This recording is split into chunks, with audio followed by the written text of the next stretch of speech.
Warning. Warning. Copyright disclaimer under Section 107 of the Copyright Act 1976, allowance is made for fair use, for purposes such as criticism, comment, news reporting, teaching, scholarship, and research. Fair use is a use permitted by copyright statute that might otherwise be infringing. Nonprofit, educational, or personal use tips the balance in favor of fair use. Immigration is not a right guaranteed by the U.S. Constitution to everyone anywhere in the world who thinks they want to come to the United States. Immigration is a privilege. It is a privilege granted by the people of the United States to those we choose to admit.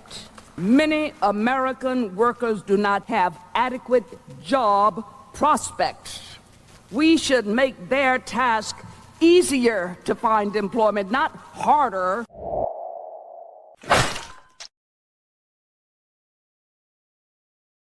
What it do, family and friends? Welcome back to the Church of Black Power. If you're not subscribed, go ahead, hit that subscribe button along with the notification bell so you can be notified whenever videos like this drop.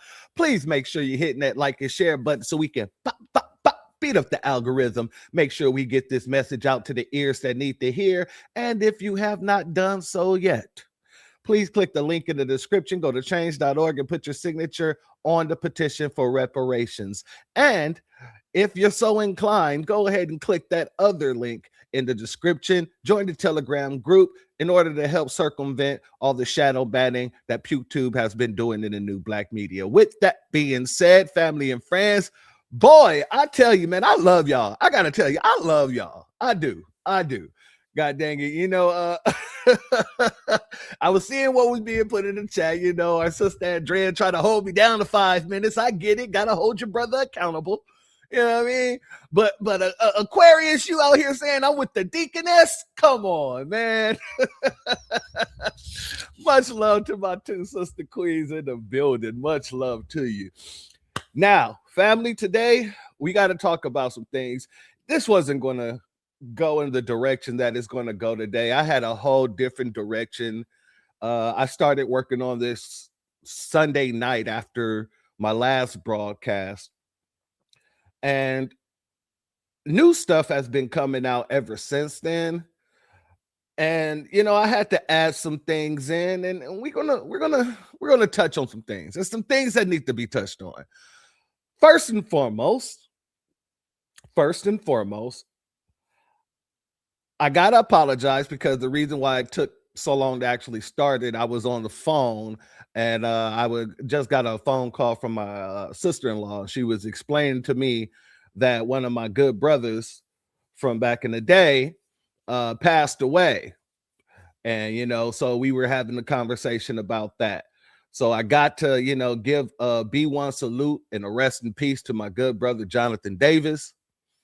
And may your soul live on. May you rest in power, my good brother. Now, speaking of resting in peace, there was another death just a few days ago. Some people say it was yesterday. It wasn't yesterday. It was actually, what's today? Wednesday. It was Monday night. And I know it was Monday night because I found out about it when I was watching our good brother Dewan B's broadcast, and that was Monday night. And I appreciate all your condolences. But Messy Jesse has checked out. And there's been a lot of mixed reactions. And for myself, you know, I'm going to be honest with each and every one of you, as I always do. Yeah, I'm not too tore up about it. And there's no mixed reactions in my heart at all. You know, there's no mixed feelings. Jesse Jackson was a traitor to our people. And as a traitor, when you die, you don't become a civil rights legend. You dig what I'm saying? Kid Gravity plays a clip at the beginning of his broadcast of that one pastor that's in the church, and I played it on this broadcast before, on this network, before, where the pastor in the church was talking about Chucky Kirk, and he was saying that you don't become a saint in your death. just because you die, basically. You dig what I'm saying? How you live dictates what will be said about you after you leave here. So I'm one of those type of people that I'm not going to sit here and pretend like now that he's gone that we should be honoring him. Did he do some good things? Maybe, could be, possibly. But when you slap a man 1,000 times in the face and then give the man a bed of roses, should the man just forgive you? No, he shouldn't. And Jesse Jackson, time after time, has basically allowed himself to be used to basically try to dictate to foundational Black Americans what we should be doing and what we should be supporting and all of that. And as anybody else, same way I was when Sheila Jackson Lee passed away. I didn't have to speak ill of the dead because her record spoke ill of her on its own. So we're going to talk about Messy Jesse. We're going to get into it. And we're going to let history speaks for itself. That's first and foremost. But before we do, let me go ahead and give the B1 salutes in the building.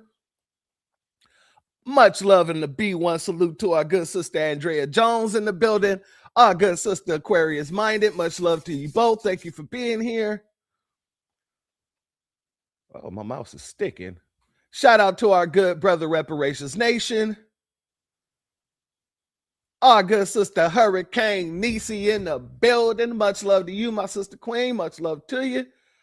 Honey Brown Sugar is in the building. Boilermaker, our brother Eddie Foster is in the building. Much love to you. Yvonne is in the building. Much love to you. And just so you know, I am in the South. I am broadcasting from Houston, Texas. Much love to you. Shout out. Let's continue. I want to make sure I grabbed everybody here. Estelle Gray is in the building. Much love to you. Cherie is in the building. Much love to you. Thank you for being here. Our sister Stacy is in the building. Much love to you. Tasting Teas with Tony is in the building. Much love to you. Thank you for being here. Our good brother Phoenix is in the building. Much love to you. Thank you for being here. Our brother Troy is in the building. Much love to you and thank you for being here. Ooh, make sure we got everybody. Our brother Och is in the building. Much love to you and thank you for being here. My good brother. Sweet Jean is in the building. Much love to you and thank you for being here, as well as Want to make sure that much love to you. Excuse me. Much love to you. Thank you for being here, family. As always, shout out to our good brother Hebrew Native in the building. Much love to you and thank you for being here. As well as hello in the building. Much love to you and thank you for being here. As well as our good brother Damon Reeves in the building. Much love to you and thank you for being here, my good brother. It's always good to see you. Always a pleasure. Want to make sure we got everybody. Shout out to Christian Wright in the building. Much love to you. Thank you for being here. Shout out to Convenient Convo in the building. Much love to you and thank you for being here. Shout out to Jersey. Shout out to the Jersey folk. Shout out to our good brother Torian Rains in the building. Much love to you and thank you for being here. As well as JJ in the building. Much love to you and thank you for being here. Our good sister Sexy Red is in the building. Much love to you and thank you for being here.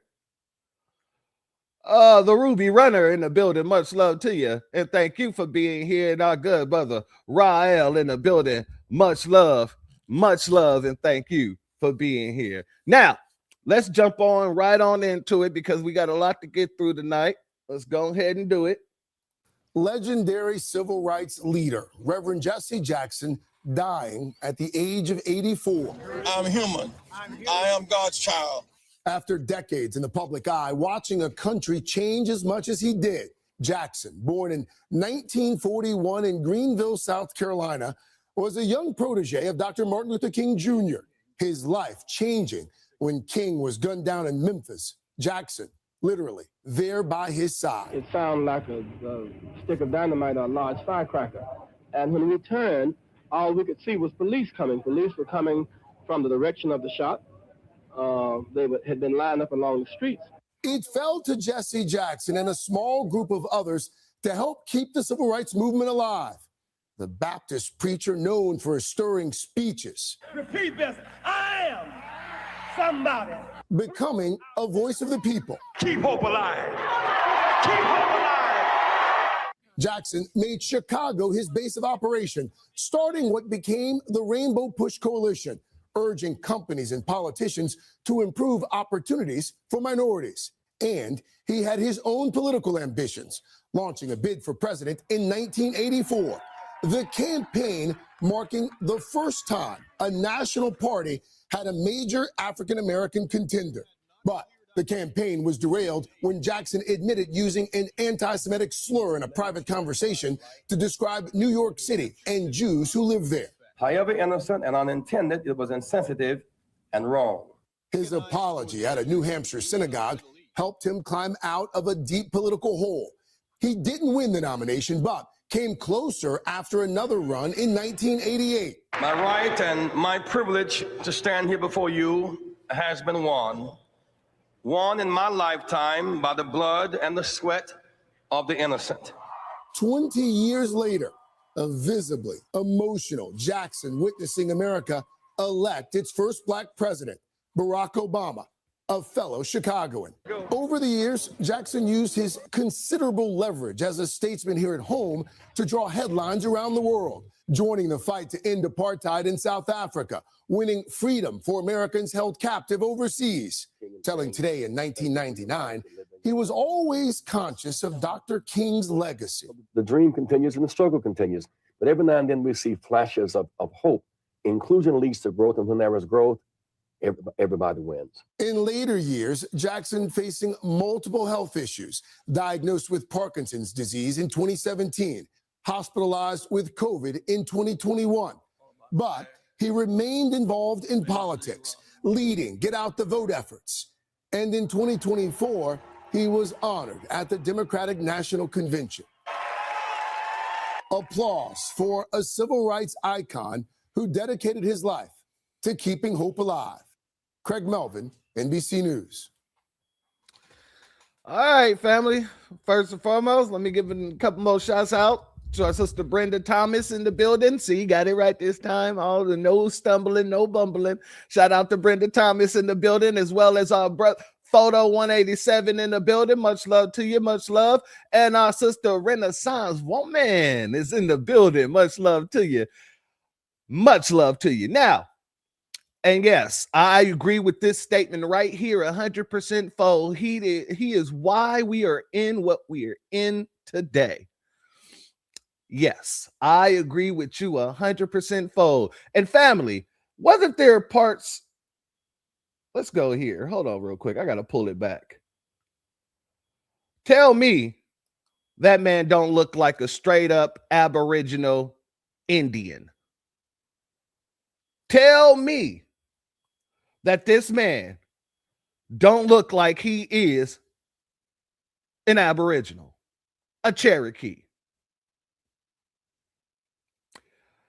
Family, one of my major issues with him is not just the fact that he switched and reclassified us in 87, 88 in order to get some sort of, I don't know what his reasonings were for the to take that upon himself and to basically open up the door for everybody to leech off of us.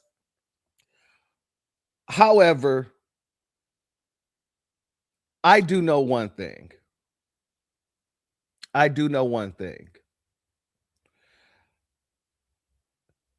The way that he sat here and tried to make everybody believe that we had ties to Africa regardless of us being here, going through an ethnogenesis, building the country wouldn't exist if we didn't build it.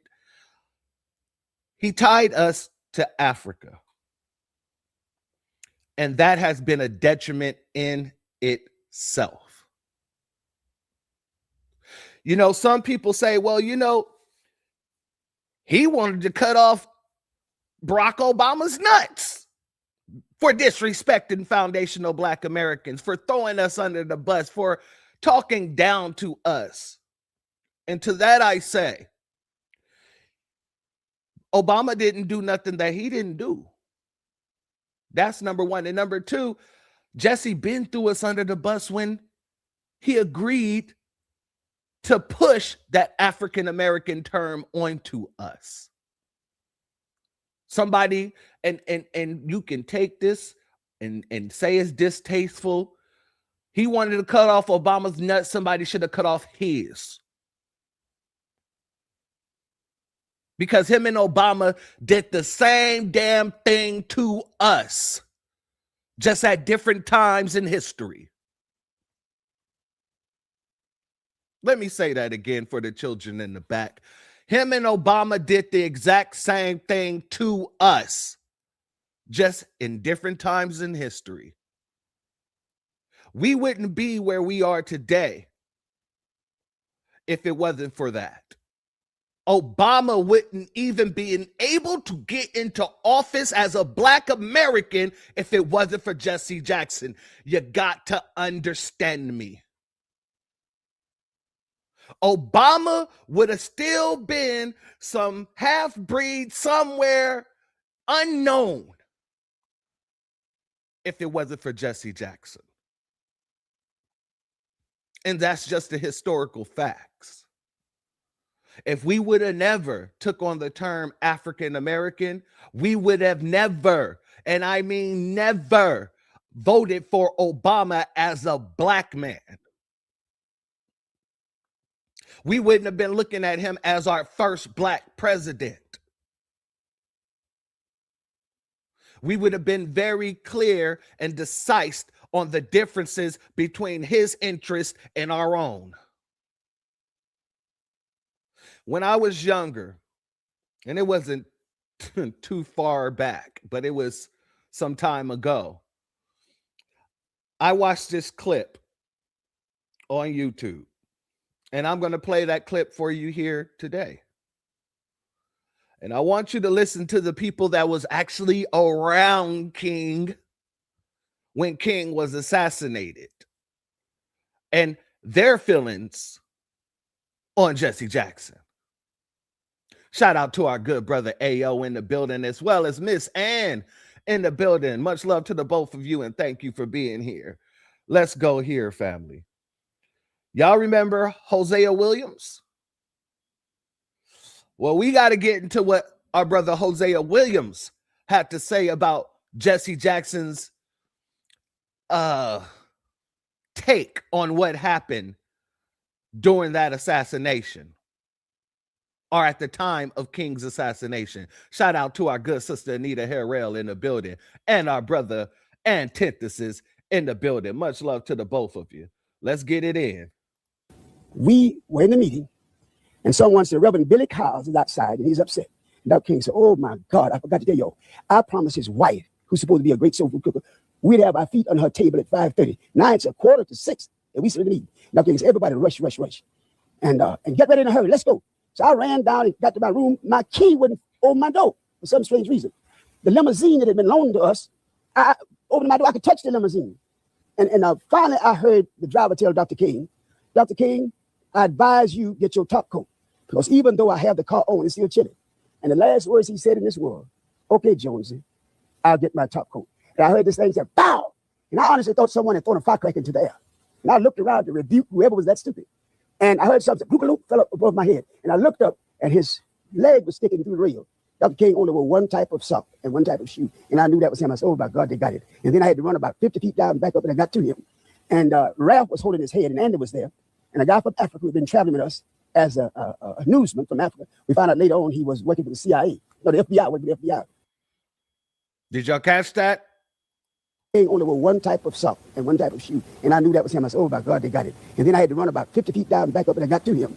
And Ralph was holding his head, and Andy was there. And a guy from Africa who had been traveling with us as a newsman from Africa. We found out later on he was working for the CIA as a newsman from Africa. We found out later on he was working for the CIA as a newsman from Africa. We found out later on he was working for the CIA. No, the FBI, working for the FBI. And he'd taken a lot of pictures of Dr. King. And I grabbed him in and threw that and started choking him because the bullet hit Dr. King right here. And went around and cut his medulla oblongata. And I didn't want people to remember Dr. King would have his face shut off. So Andy ran and got a towel. And somehow or another, they got took one more picture after I made him into that camera. And it shows Dr. King down with a towel on his face. Now, let me give a B1 certified B1 salute to our elder, Hosea Williams, because if you heard what I heard, he basically just said that he saw that African agent, that tether, was taking pictures of Dr. King as he was, shot in the face. That was the image they was trying to put out to the world. And our brother said he went and choked the man as he should have. As he should have. Because that wasn't the image that we should have gotten at the end of the day. So, in the words of my good brother Hosea Williams, when these tethers come around, we got to put the choke on these cats. Because we know their position. Now, we may not have to do it physically. Let me make sure I give the caveat. You don't do it physically unless it's absolutely necessary. You know what I mean. However, that's why we don't take our foots off these tethers' necks. That's why they come in and try to make us to be CIA. FBA is CIA. FBA is government official. FBA is working with white supremacy because they're projecting. That's what they've been doing way before we even cracked open the doors for immigration for them.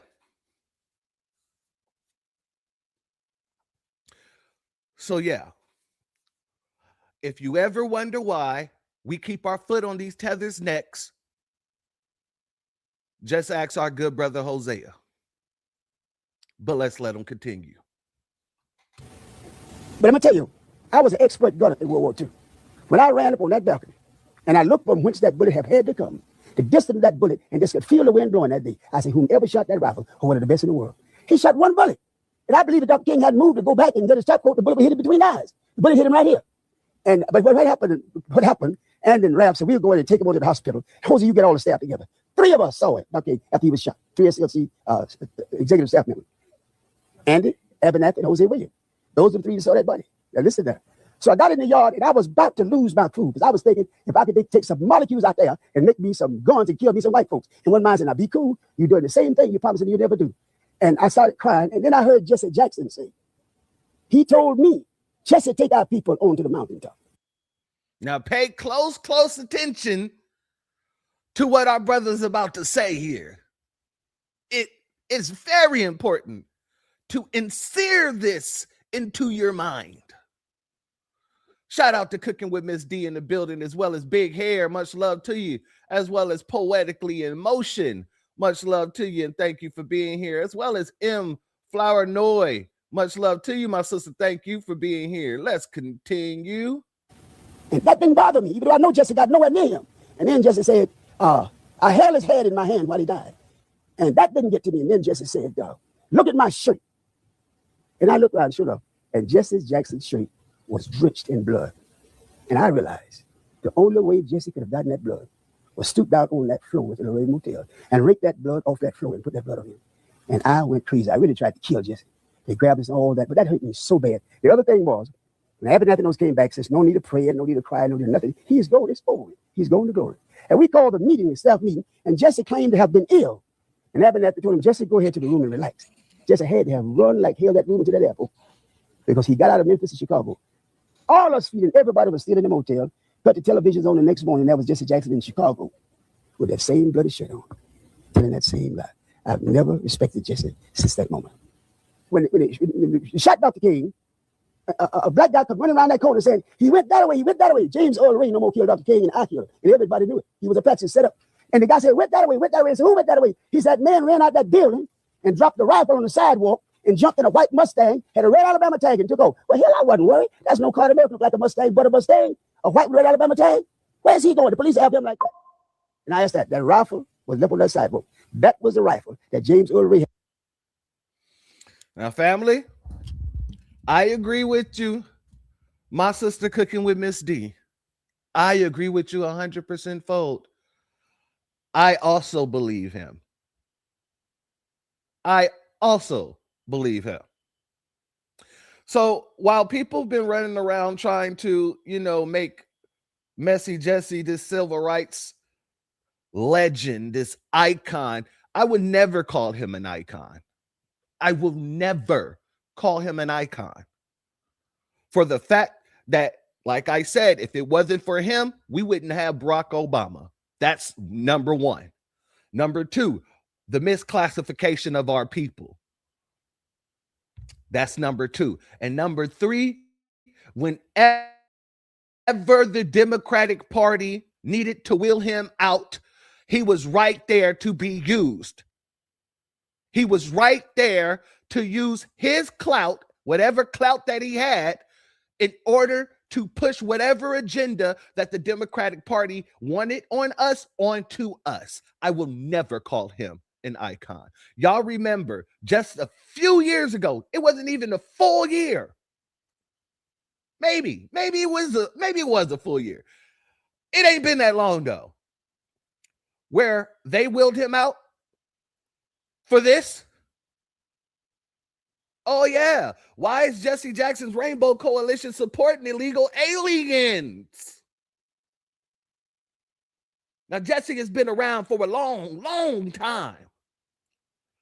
And I know he didn't read the studies that came out from all these immigration studies and things like that. I know he read the Barbara Jordan study. I know that he read the Harry S. Truman report on immigration and its effects on foundational Black Americans. I know this for certain. And he's sitting right here, as always, being used to push a message that does not behoove us. Let's get into it. Shout out to our sister, Natural Torah, in the building. Much love to you, my sister Queen. Thank you for being here. Exactly. While he identified as Choctaw. Let's get in. Yes. I understand the boycott against Target, against DEI, but why is the Rainbow Push Coalition supporting illegal aliens if illegal aliens disproportionately affect the Black community jobs? Why is the Rainbow Push Coalition supporting illegal aliens when illegal aliens disproportionately negatively affect the Black community? It is true. They take jobs, right? But they take your jobs. Legal. Let me offer. Nothing? Thank you so much for coming out today. That doesn't make any sense to me. This is the Rainbow Push annual conference. I mean, if you want to support Black jobs, you don't support illegal aliens coming in and undercutting Black jobs. It doesn't make sense, though, right? I mean, playing fields. I mean, it just doesn't make sense. Move on with their. Yeah. So we're not going to allow folks to come on out here now and do revisionist history on a man that has been treasonous towards his own people for the longest. Oh, we're not going to do that. No. And family, one thing you must put into your mind and make sure it is stamped, burned, and seared in there. If they fund you, they run you. And if they praise you, that means they made you. Let me say that again for the slow bus kids in the back of the classroom who just got off the yellow bus with their helmets on. If they fund you, they run you. And if they praise you, they made you. It is that simple. They never praised any of our great leaders. Dr. Khalid Muhammad, And we'll get to what he had to say about Jesse in a minute, too. They call him a terrorist. The Black Panthers, they called them terrorist group up until, I don't know, 5 years ago. It was us that cleaned up the record. It was us that made sure that everybody knew that our revolutionaries were not terrorists. That was us. But all of a sudden, all the people who bowed down to the Nabisco, all the people that put their heads down for that little pat on the head from the Nabisco, all the people that chose to take the job of a lapdog for the Nabisco, all of them get praised. All of them get praised. John Connors, I'm spacing on dude's name, Edmund Petty Bridge, got beat over the head. You know, he did it for us, though. You know what I mean? Now, Jesse Jackson. Family, when they said in the COINTELPRO papers that we will give them their leaders, John Lewis, thank you. Thank you very damn much for that, my brother AO. When they pedestalize people like John Lewis and Jesse Jackson, Messy Jesse, that should be red flags thrown in the air like a goddamn football mat. Flag on a damn field. Immediately. Because we see how they demonize regular everyday people from our community that get unalived by race soldiers, by races in just regular old races in the damn street. They demonize the victim. All of a sudden, Messy Jesse and John Lewis and everybody else who didn't bow down for these people, they're being honored by these same people that demonizes our children in the media, that demonize our men and women in the media. Whenever something happens to us, make that make sense. Make that make sense. And shout out to Sexy Red for this comment. Can't wait when it's Al's Sharpton's turn. Now, let me say this. He'll be the next one they put up on a damn pedestal and said that he was just this great champion for civil rights. He was this great leader in the Black community. And that's how they do. That's exactly how they do. When they make you, they praise you. When you fight against them, they demonize you. That's how this works. That's how the white supremacists have always been. That's how the white supremacists will always be. For those who don't know. Let me give a B1 salute to our good brother Antithesis for your super chat. Your donation is blessed tenfold, and I appreciate your contribution as always, my good brother. Out here supporting that Different World episode with Jesse is hitting different now. Yes, sir. Much love to you. Much love to you.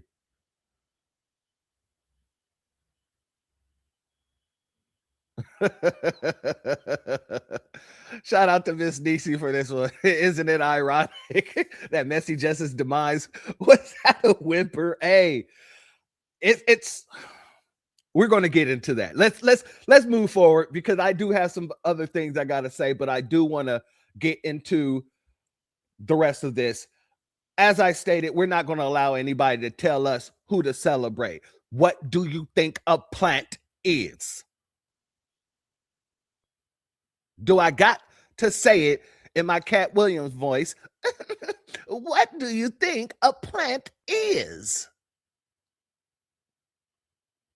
We've been seeing plants. Damn, just the music industry. We've been seeing it in politics all our damn lives.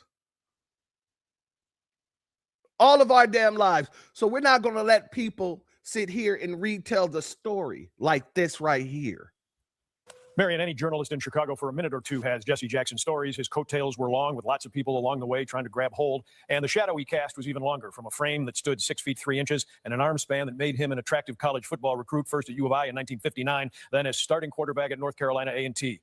In August 2014, the streets of Ferguson, Missouri, near St. Louis, were up for grabs after an unarmed teenager was shot and killed by police. Our news crew was in body armor and reporting from beneath gas masks as tensions escalated when the Reverend Jesse Jackson showed up, unannounced, to march with protesters. Jackson's appearance was his standard MO, strolling onto the scene, reducing the temperature for the moment, and trying to dial back hostilities, which he did for a time on these couple of days in Ferguson. Even notice what they're saying.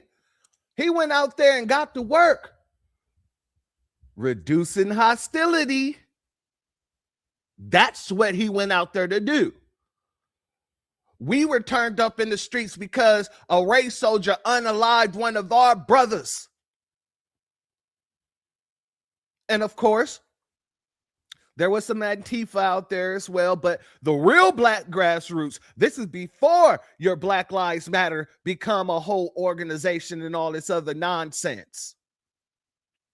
We were out there letting it be known that this was unacceptable. And Jesse was sent out there to pacify everybody out there in those streets. Let's let it continue. Though the tempers and the tension would strike again, at least when the Reverend Jackson put himself in the middle of things, there was a calming effect in those moments. Over the years, there were many disturbances, such as this one, where Jesse Jackson's presence alone changed behavior and the course of events. Many times he was more popular and powerful away from Chicago, arriving on the scene far from his hometown, that crowds considered his presence something special, deserving of their attention. In Chicago history, it may be noted that Jackson was conspicuously absent from the kinds of challenging moments that would draw him to out-of-town venues. And as the minister of the Christian word, the Reverend Jackson could rightly note that even the Bible says a prophet is treated with honor everywhere except his own hometown. Marion? Thank you so much, Chuck. That's so fitting. I came from out of town when I came to this market. I couldn't believe Jesse Jackson. Oh my goodness! And here it's like, oh, Trevor, you know, because we're so used to him. But everywhere else, I mean, he's big here, but he was monumental. We forget that he actually lost his home state of Illinois in '84 and '88 when he ran for president. There you go. His ability to dial down the temperature at those moments. Interesting to see that in Ferguson, so many other chances. Oh yeah, yep, absolutely. Family, shout out to our sister Rosemary in the building. It's always a pleasure, always, as well as our sister Evelyn McCoy in the building. Much love to you. Thank you for being here, as well as Kat Williams in the building and Class ZK. Much love to you.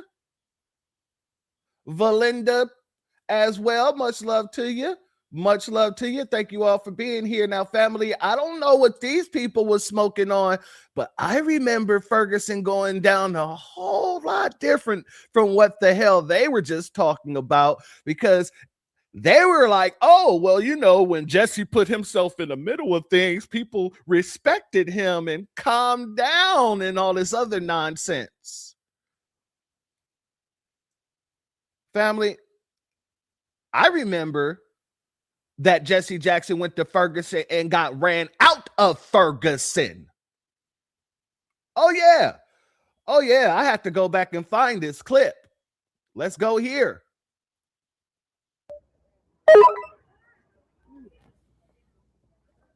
Hey, Jesse Jackson. How you doing? Are you here to support us? You are? You've been marching all day long? We haven't seen you marching all day long. We haven't seen you. Hey, are you going to pay the bond of those brothers that's been locked up? You've been with the Brown family all day? What about the brother that filmed the Eric Garner murder? Are you going to post his bond? Hey, you marching today with us, or you just gonna sit in the car? Because we haven't seen you marching at all, Jesse. We ain't seen you. When you gonna stop selling us out, Jesse? We don't want you here in St. Louis. When you gonna stop selling us out, Jesse? No, ain't no wait a minute, brother. This is real. We activists out here. We activists out here, brother. This is real. We don't want you here. You're not a leader. You're not a leader. We don't want you here, brother. Matter of fact, you're not even a brother. You can keep moving and get the brothers out of jail. That's what you could do. That was absolutely what was necessary. It was absolutely needed because we was tired. We was tired of everybody coming in trying to make us look like we're overreacting and not holding people accountable in the party in which they belong to. So yeah, Messy Jesse, yeah, he got ran up out of Ferguson. He was not respected. He was not calming people down. People said, damn you, Jesse. He went over there and took pictures with a bunch of females because, you know, that side baby situation's real. Anyway, I digress. He went and took pictures with a bunch of females and jumped back into his goddamn car, and he got called out for it.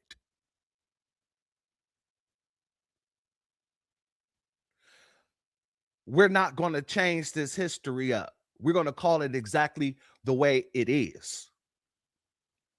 Shout out to Spud McKenzie in the building. Much love to you. And thank you for being here. Our brother Darren Seals and the Black Grassroots was turning up.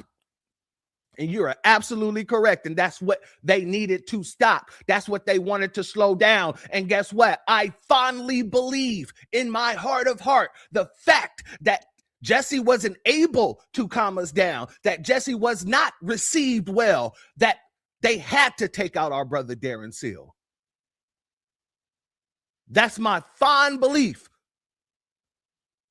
I may be right, I may be wrong, but I believe that if Jesse was able to calm people down and get them to go home and get out the streets and not be so mad at the situation and at the system,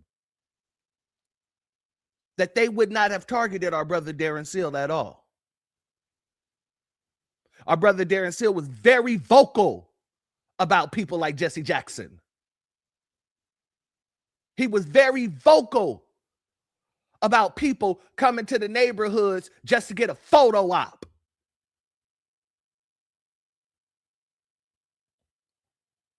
So like I said, in my humble opinion, Jesse didn't do the job, and so they did something much worse. But much love to you, Spud, for that comment. Shout out to Shelly. Much love to you. Thank you for being here, my sister. As well as Ali Alex, Jesse Paris, and our good brother Warrior Cherub in the building. Much love to you. Thank you for being here, as well as our sister Patricia Jones in the building, as well as Miss C. Phillips Davis in the building. My sister, thank you for being here. Now, oh, I can't forget our sister Lotus Tay. Lotus Tay, excuse me. Why the hell do I say Ty? Much love to you, my sister, and thank you for being here. Now, like I said, I don't have any reservations. I'm not back and forth on Jesse Jackson and my feelings about him. However, shout out to Tariq, because Tariq did a space on this. And Tariq, he was being very cordial. He was being very cordial, more cordial than I'm being right now. And the fact of the matter is this. Tariq said, yeah, you know, I may not like some of the things that he did, but I can still pop my collar to the good things that he did. Understandable. And that's his opinion, and he has the right to have that opinion. Do you know these tethers snatched up his video and then try to make it seem as if Tariq just couldn't take more than 2 minutes to talk about it? Let's go here. So it is Ty. Okay. My cousin name is Tay. Okay. And her name is spelled the exact same way, T-A-I. So that's why. Shout out to my sister Lotus Ty. Okay. But let's go here, family. I want to read this to you. This is ABC Diaspora. Wow.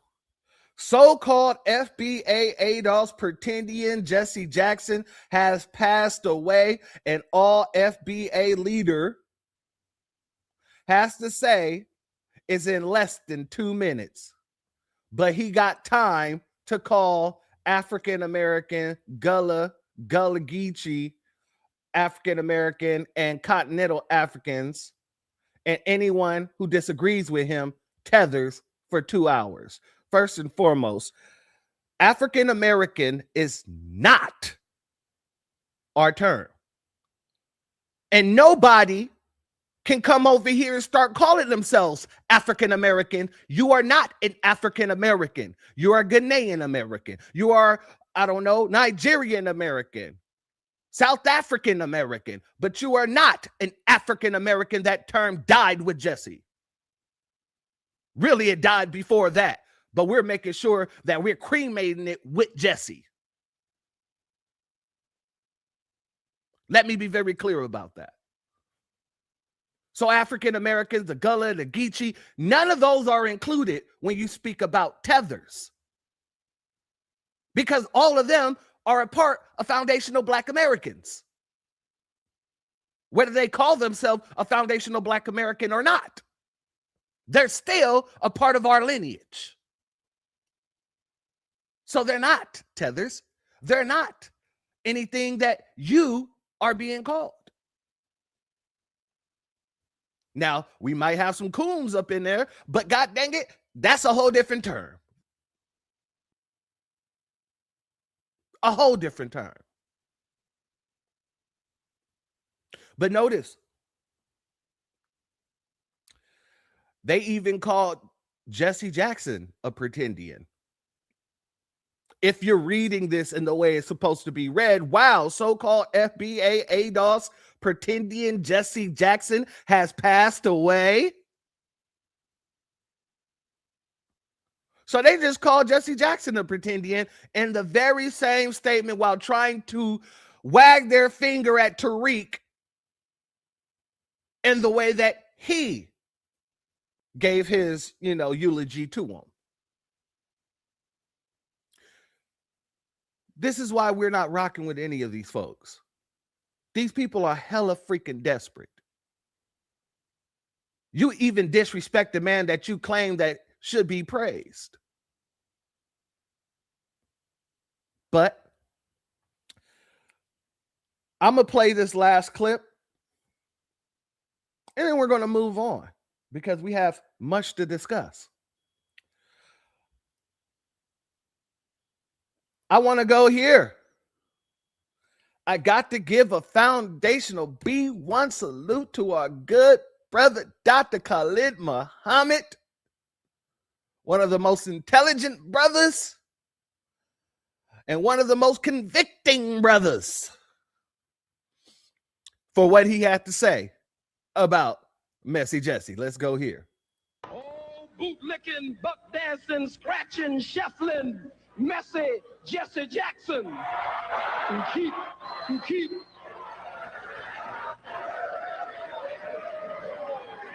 I am a somebody. I am a somebody. Keep hope alive.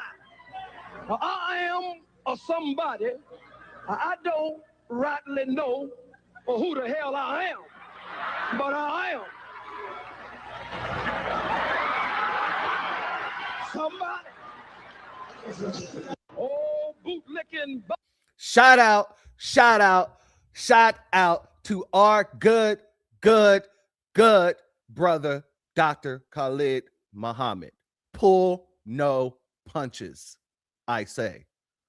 So for all those who don't know how to feel, who's on the ups and downs about this situation, should you honor him? Should you honor his legacy? Should you call him an icon? You can do whatever you want. But for me and mine, my sentiment is very clear. And a lot of people might not like my sentiment. But this is what my sentiment will always be. Fuck Jesse Jackson. Oh, you didn't get that? You didn't get that? Let me do that again. Fuck Jesse Jackson. One more time for dramatic effect. Fuck Jesse Jackson. And that's it. And that's all. Now, with that being said, we're moving along because we have other things to discuss here. Messy Jesse is now in the rear view. Now, We're here today to discuss anti-ICE is anti-blackness. If you are anti-ICE, you are anti-black. Why do I say that? Because all of the reports says so.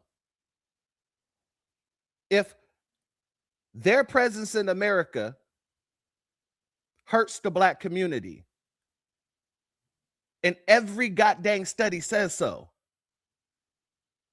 anybody who are fighting to keep them here is anti-us. You must remember, people like Nuri Martinez, she wasn't always legal. But yet when she got her position, she then what? Ran for city council, and then she started targeting black communities, depriving black communities of funding and things like that to put in her own community. Fuck them guys, he's with the blacks. That was her own words. So when I say, if you are anti-ICE, you are anti-black, this isn't me just being hyperbolic. This isn't me just being hyper emotional. This is me standing on the science and the study behind it. So when you see situations such as this, let's go here.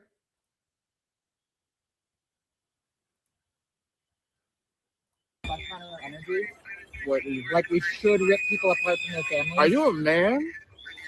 Wow. Wow, is that a question? Wow. Okay. How do you feel about ripping people from their families? I feel good. Fucking house nigger in here.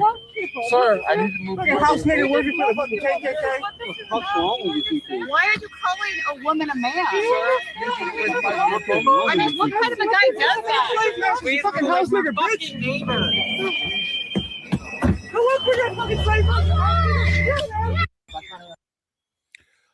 Now you all heard that. You all heard the anti-blackness that happened there. Majority of ICE are Hispanic. Have you ever heard these people go out and call these people beaners? Have you ever heard these people go out and say that their backs are wet?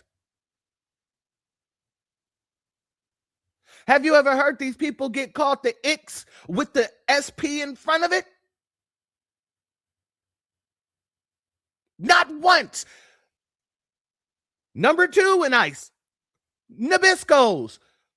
Do you see anybody going out calling Nabiscos a bunch of crackers? Do you see people going out calling Nabiscos a slave catcher or anything like that? So the only people that are allowed to be disrespected are black men or black women who work for ICE.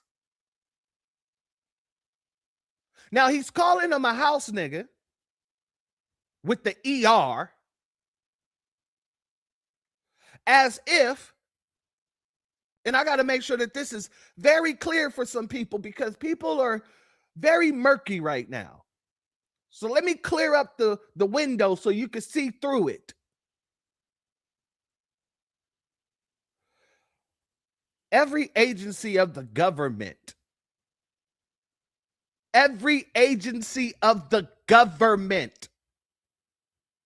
makes it a part of that plantation.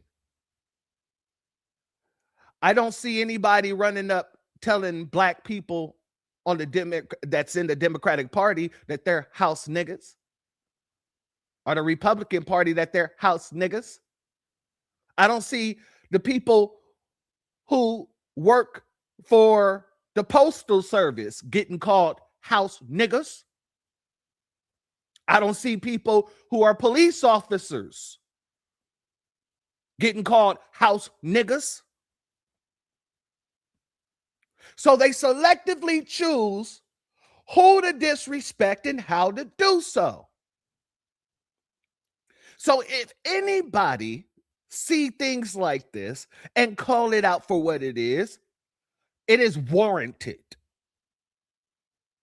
Very much so. Let's be very clear. So when you have people like Toure, the man that I say looks like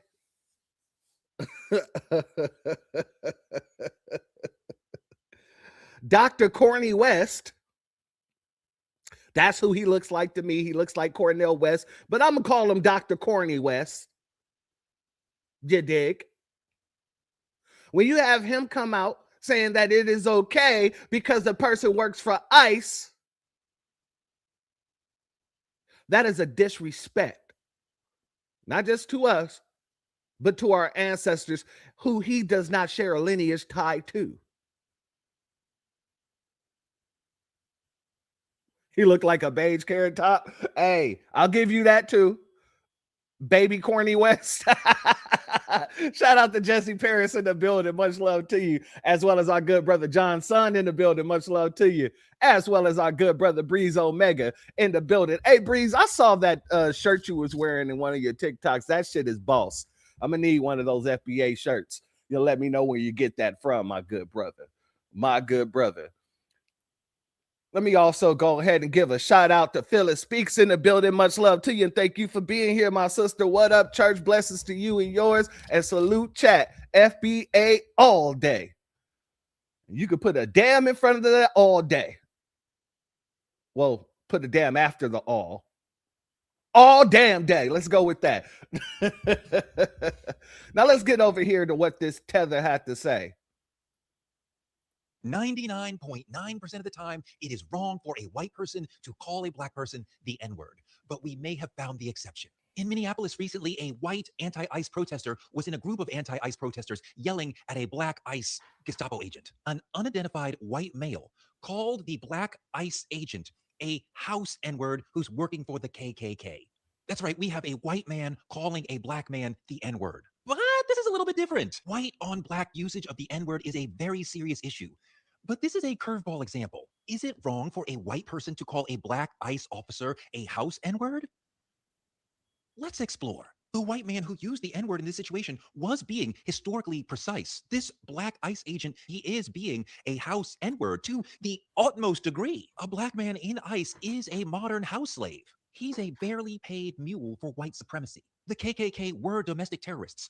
ICE is domestic terrorism. I think this is a valid usage of the N-word. He's not attacking his blackness per se. He's attacking his bootlicking choice to be in ICE while being a black man. Being black in ICE makes you a house N-word. So to call you that, it's almost like a professor pointing out, oh, look, there's a modern house N-word. I think this usage is valid and acceptable. If it had just been the N-word, that would be problematic. But when he adds the house N-word, he's being historically realistic. So yes, it is okay to call black ICE agents house N-words. They are.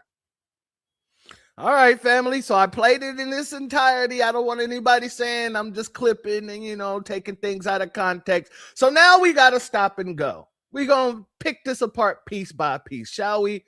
Let's get up into it. Shout out to Michael Randall. This fool is straight up musty, and I can smell it through the screen. I can smell it through the screen. Shout out to our good brother Leonard De Yuda in the building. Much love to you. Shout out to Iconic FBA in the building. The end begins. Much love to you all. Thank you all for being here. Family, let's get into it, shall we? Shout out to Drew Laston as well. Thank you for being here, family, and thank you for your Cash App donation. Your donation is blessed tenfold, and I appreciate your contribution as always, my good brother. Let's restart it. 99.9% of the time, it is wrong for a white person to call a black person the N-word. No, 100% of the time. Anybody who tries to crack open the door for racial oppression, because that's what it is, it's still racial oppression. It is bigoted. Anybody who opens the door for that needs to be slapped in the face. Really, Toure needs to be slapped in the face for all kind of stuff. namely that damn haircut. I'm telling you that haircut drives me wild. But let's let him continue. Shout out Mr. Fireworks in the building. Much love to you. But we may have found the exception. In Minneapolis recently, a white anti-ICE protester was in a group of anti-ICE protesters yelling at a black ICE Gestapo agent. An unidentified white male called the black ICE agent a house N-word who's working for the KKK. That's right, we have a white man calling a black man the N-word. But this is a little bit different. White on black usage of the N-word is a very serious issue. But this is a curveball example. Is it wrong for a white person to call a black ICE officer a house N-word? Yes. Yes, it is. What is it about these people that make them believe that black Americans shouldn't take federal jobs? We've been taking federal jobs since we got out of slavery. So explain to me, why is it that the only agency that we shouldn't have anything to do with is ICE? When, like I said, if you read the studies, if you read the Truman Report, if you read what our sister Barbara Jordan had to say on the matter, if you read any of the studies, then you would know that it hurts the black community. Illegal immigration, really immigration overall, is a tool of white supremacy, and it always have been. But I digress. We'll get back to that later. Put a pin in that. Illegal immigration hurt the black community, period, point in black. There is no way around that notion. Why wouldn't you go work for ICE? You're helping your community by getting them out of here. If you know what you're talking about, working for ICE is actually a benefit for black Americans. But let these people tell you that's the one agency you should never have nothing to do with. Let's explore. The white man who used the N-word in this situation was being historically precise. No, he wasn't. Because historically, ICE agents didn't exist. Because historically, it was only us and them. Historically, the house Negro would run off to massa and tell massa everything that the field Negroes was planning. Well, not every house Negro, but the way that they're using this word, that's what they're meaning. There is no scenario here where that man is running off telling other ICE agents or whoever runs ICE, Tom Homan, what black Americans are doing, because black Americans ain't got nothing to do with ICE. So it is not historically correct. It is historically incorrect. But continue. This black ICE agent, he is being a house N-word to the utmost degree. A black man in ICE is a modern house slave. How so? How so? The law of the land says these people shouldn't be here. And guess what? A black man being an ICE agent is no different from a black man being a police officer. It's no different from a black man being a sheriff. It's no different than a black man. Hell, take your pick, being a window washer.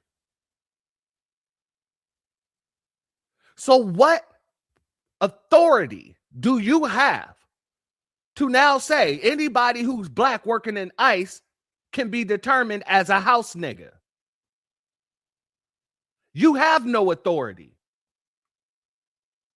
Nobody takes you seriously. You are a Democratic shill. SHILL.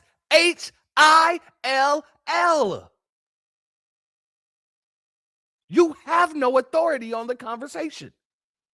You're not a part of the bloodline that was harmed by that word.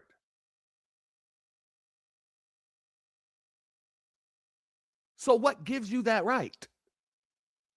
Because we damn sure didn't. Ain't none of us. Family, do any of you remember calling this man up and saying, hey, it's okay for you to give away an N-word pass? I don't remember that phone call. I don't remember the phone call where I said, hey, Touré is allowed to speak for foundational Black Americans. I've never said it. I know you've never said it. So who is he getting this battery in his back from? Take one guess. The party that he's been shilling for decades. For decades. Let's let him continue. He's a barely paid mule for white supremacy. The KKK Hold on. is a modern house slave. He's a barely paid mule for white supremacy. The KKK were domestic terrorists. ICE is domestic terrorism. So was ICE domestic terrorism when Biden was deporting people?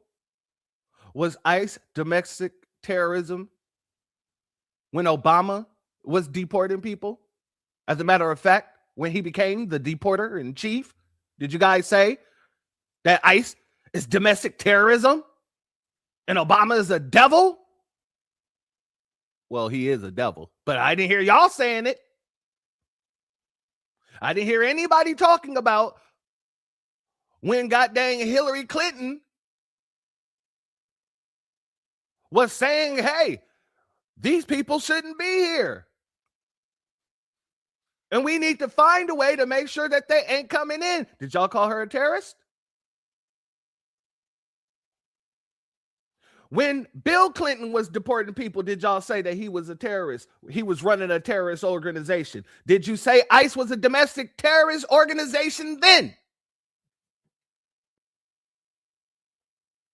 You see, these people keep trying to equate ICE with a group so that they can put the terrorist title on them. ICE is an agency. ICE works through Homeland Security or under Homeland Security. So they're doing a job that they're tasked to do. And it's funny that he brings up the KKK, trying to tie ICE to the KKK, but the KKK was started by the Democratic Party, the same party that you shill for. So it's no wonder that you're out here giving a house nigga pass to another Nabisco or to a Nabisco to use against the people that you are not connected to. All for the Democratic Party.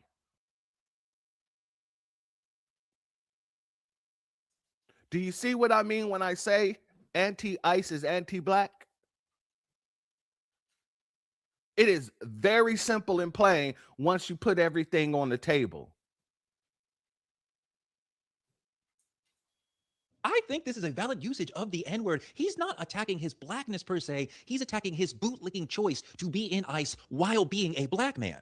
So why didn't he attack the other two ICE agents that was there? Why did he call them racial slurs? So it wasn't about him being black, but it's just so happened that he's the only person that was actually called racial slurs out of the 3 ICE officers that was there. One being a Mexican, the other one being Nabisco. I didn't hear any racial slurs towards them. But it's not about race. Okay. Being black in ICE makes you a house N-word. So to call you that, it's almost like a professor pointing out, oh, look, there's a modern house N-word. No. To call somebody that when you come from a lineage of people who used to lynch and eat us, who used our babies as alligator bait, who raped our men, women, and children? No, that just makes you a freaking bigot. That's it.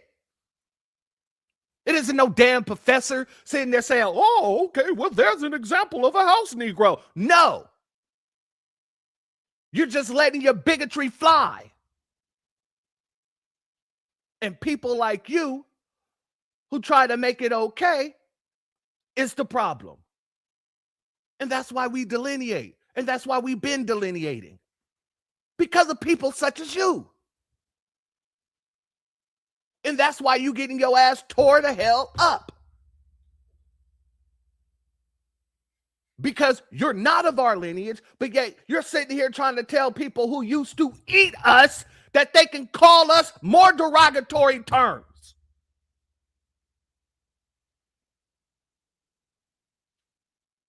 The math ain't mathing.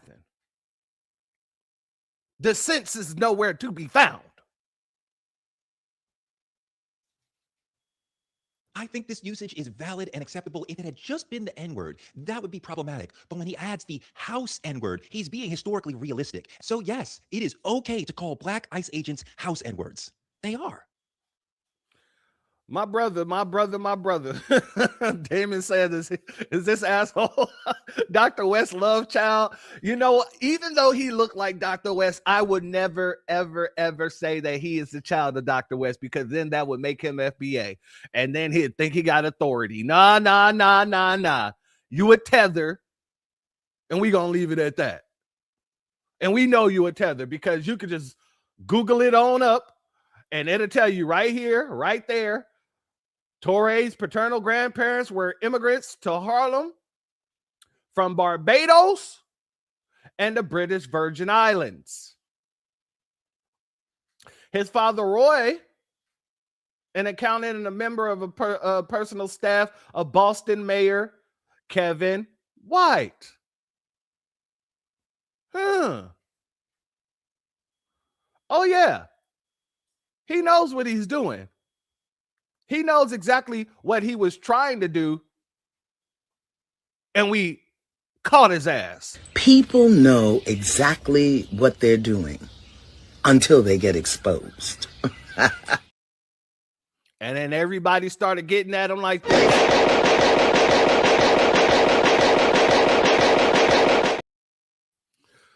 So let's get into it, family. Let's go over here because, you know, people started putting out information on him. And yes, that's a picture of his wife, married to a Carolyn Bryant, out here Nabiscoing it up, throwing salt on an unsalted cracker. Yes, let's read this here. Torre, a Caribbean American. Excuse me. Let me drink some water for a second. Excuse me.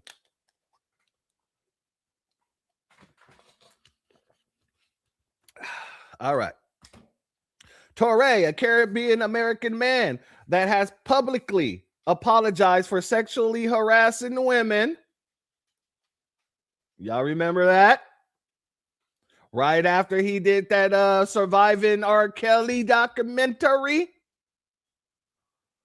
He was out there sexually harassing women. I digress. Let's continue. Torre, a Caribbean American man that is married to a white woman, believes that white folks are justified in calling racially black U.S. immigration and custom enforcement officers the N-word. Do you think he be giving that N-word pass to his girl? That's why he's so ready to freely give it out to some random person. I'm just asking for a friend. So Torre got called out so damn much that he doubled down. Oh yeah, he doubled down, family. Let's go here. And he makes it. He's trying his hardest to try to make it seem like it's still okay. I'm going to play this all the way through. I'm not even going to interrupt. My video about why it's acceptable for white protesters to call black ICE agents the N-word has become a thing. Let's have a look at the actual moment. Most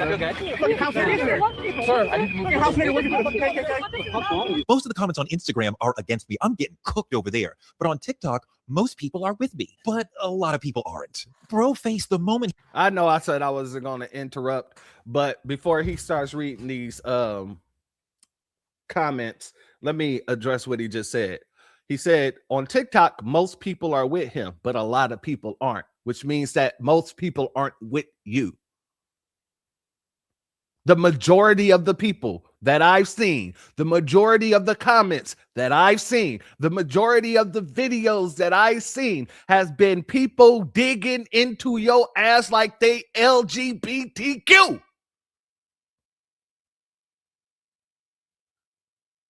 I just have to let that be known. Let's continue.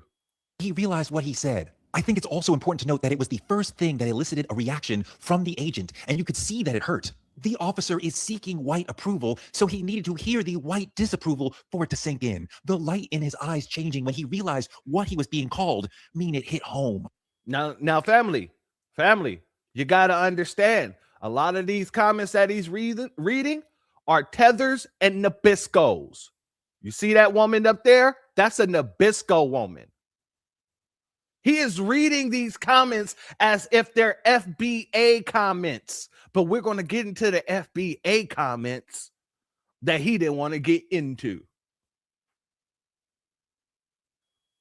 That man needed to hear it from a white. You know his family been trying to tell him. The great visual artist Rashid Johnson. Nope. Yes, it's fine. The black ICE officers have been kicked out the community. We don't want them back. Saw a post elsewhere saying the ancestors got so angry, they just went and possessed the nearest vessel regardless of skin color. 4,004. Now look, that person up there is Hispanic. What are you talking about the ancestors for? They're not your ancestors. You're Hispanic. These are the people that he's reading that agrees with him. All tethers, all Nabiscos. Continue. 426. I saw someone call it constructive racism. This is the most nuanced take. I'm all for right message, wrong messenger, but I'm white, so I don't feel like I'm allowed to agree like that. There's a lot of white people who were like, oh, I don't get to weigh in on this, do I? I don't care if it's Sam Jackson's character in Django come to life. We didn't ever give these motherfuckers permission to be disrespectful. There are a million other things they could say, but never ever are they to use that word in any circumstance ever. Couldn't agree more. I'll allow it. I'm conflicted. I kind of want to buy him a drink. Maybe he was white passing. Okay. I normally agree with this labeling, but I have a family member who's black, who's worked for ICE for 20 years, way before it became what it is today. What should he do during retirement in his late 40s? Quit his job? Stop providing for his family? Throw away his income and pension? Yes, he should absolutely quit and go get another job. Now notice, he's responding to that woman. This is him. This is him responding to the woman saying that her family member has been an ICE agent for over 40 years, nearing his pension. He's about to retire. And this crooked-headed bastard is sitting here trying to tell her that he should quit his job. I've never heard these people tell police officers to quit their jobs when they've been caught abusing foundational Black Americans. I've never heard these people tell any of these politicians to quit their jobs because of the way that they're out here using Black American struggles for everyone else. I have never. But yet he's out here trying to tell people that your family members in ICE should quit and walk away, as if there's something honorable about that. If you work for ICE, and especially if the person who wrote him ever hears this, let me tell you this: no, your people should not quit. Let your people work out the rest of his days and then retire, because he earned that. He earned his pension. He deserves to be able to get that. Damn what this goddamn French fry headed ass dude just said.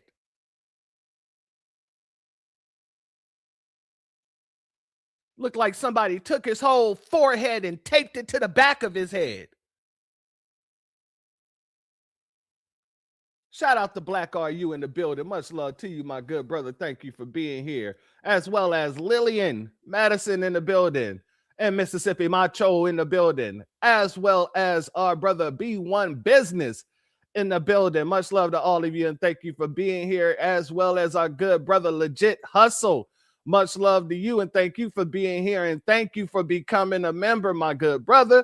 Your donation is blessed tenfold and I appreciate your contribution as always, family, as always. Now, let's let him continue. Just trying to feed his family by destroying other families and terrorizing people? You think that's okay because he has to feed his family? All money ain't good money. And make sure to use. He's not terrorizing people. He's doing his damn job. He's doing his damn job. He goes where they send him. He arrests who they need him to arrest, and then he takes them. You know, they go to their detention center, and then they wait for the day of deportation. Because that's what his job entails. That is the requirements of that man's job.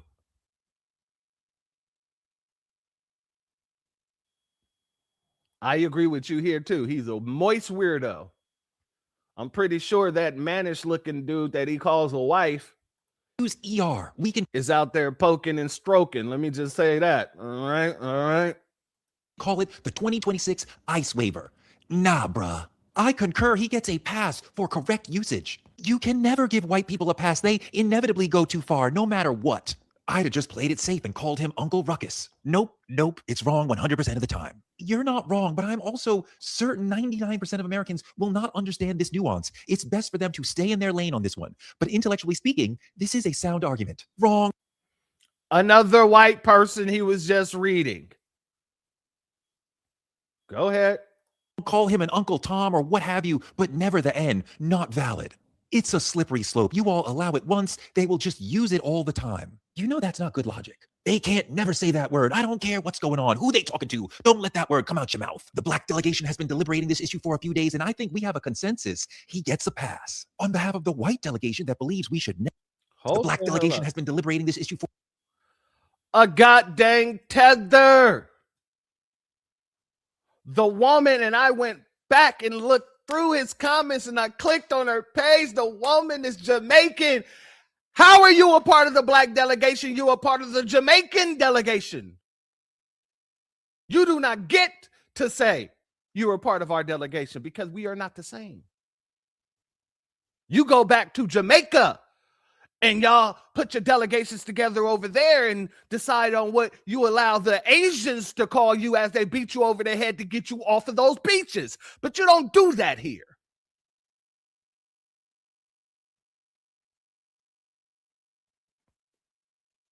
Shout out to our sister Angelic in the building. Much love to you, my sister Queen. Thank you for being here. For a few days, and I think we have a consensus. He gets a pass. On behalf of the white delegation that believes we should never say that word and believes we should work to end racism, we request a one-time pass and send apologies on behalf of all of us. We humbly ask the black delegation for forgiveness and await your response. The reason why the N-word is permissible in this specific instance is that black ICE agent should hear the worst possible words coming at him. He should hear words that hurt him to his core. Why? Because he's doing his damn job?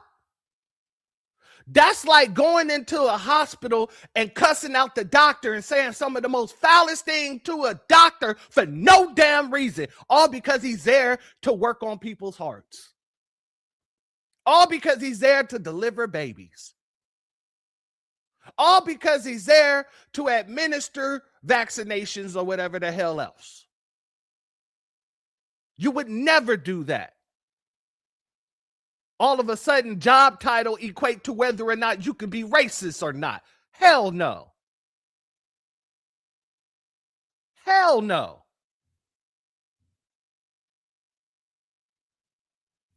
Shout out to our brother Christopher Ellis in the building, as well as our sister Shalonda. Much love to you. Thank you both for being Should here. think, wow, they really hate me. They feel justified to say anything to me. Only the worst possible words can speak to him making the worst possible life choice. Lots of people are saying, oh, it's a slippery slope. That's always a bad argument. You're not really talking about the situation. You're leaping to a hypothetical future. What if this man... It is not a hypothetical future because we didn't already seen it happen several times over. What the hell are you talking about? And this is how you know this man is not of our lineage, besides the fact that we already didn't establish he's not of our lineage. This is how you know right damn there. They act as if our experiences are hypothetical. They act as if what we know this country to be is just us being hyperbolic. It isn't. And people like you prove our point as of to why we don't want people like you speaking about our politics, about our politics, about our social experience, or our history.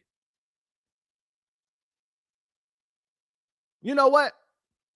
Or our lineage, or our heritage, or our culture. We don't want you talking about us in any capacity. Talk about your Caribbean. Go and deal with your issues back where your grandparents are from. Barbados and the Virgin Islands. Was it the Virgin Islands? Yeah, the British Virgin Islands.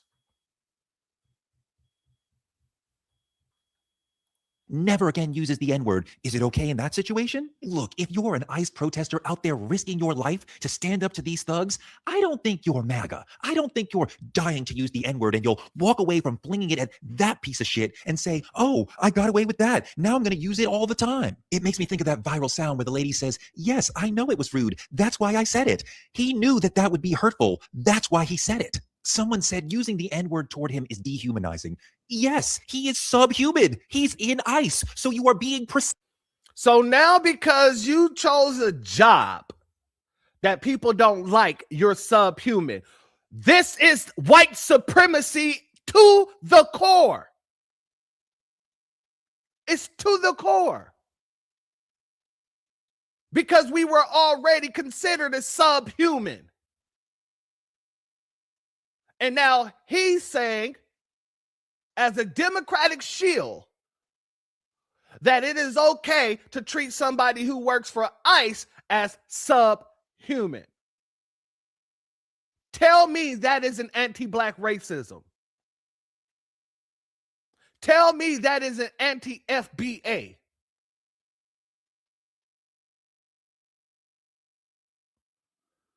Shout out my sister Empress in the building. Much love to you. Thank you for being here, as well as Michael Randall. Much love to you and thank you for being here. Let's continue.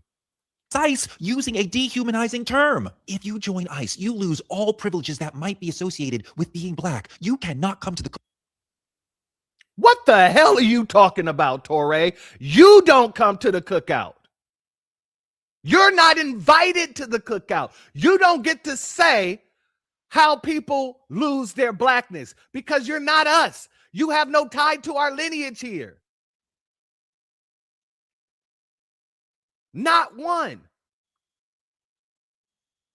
Shout out to our sister Evelyn McCoy. Ancestors is going to check them. And I can't wait to see it happen. Smooth and swiftly. Because this dude right here needs a nigga wake-up call if I ain't never seen a nigga that needs a nigga wake-up call.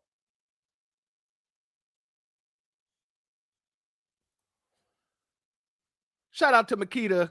Much love to you and thank you for being here as well. Well, what is good for the goose is good for the gander. Absolutely. Cookout, and if a white person uses the N-word against you, I will not stand up for you and I will protect them. That's... Let them continue. That's how low you are. My video about why... All right. Let me pull this down for a hot second. Hold on, family. Hold on. Because I'm going to have to pull up some receipts of what people is actually saying that he wanted to skip over. Hold on one second. Let me take that away. Let's go here. All right. Right off the back. Torre is Caribbean. Here's Torre. My grandmother was Caribbean. I'm American. Sound just like a tether, right? It's always the tethers. Well, that explains everything. No, you're not. All right, let's go here. Let's go here. Torre, I've never lived anywhere else but sure. That doesn't make you a Black American. That doesn't make you foundational. You're still Caribbean in America. Nah, you definitely give I'm Caribbean and I don't understand what the N word means. Tether. Makes sense now. Let's go here. Clearly, Torre was born in the U.S. and he is African American. Notice, this is a no-name user with some, it looks like it's one of those little ribbons for, what is it, breast cancer, but they made a doll out of it. Let's zoom in. Notice, that's a stick figure.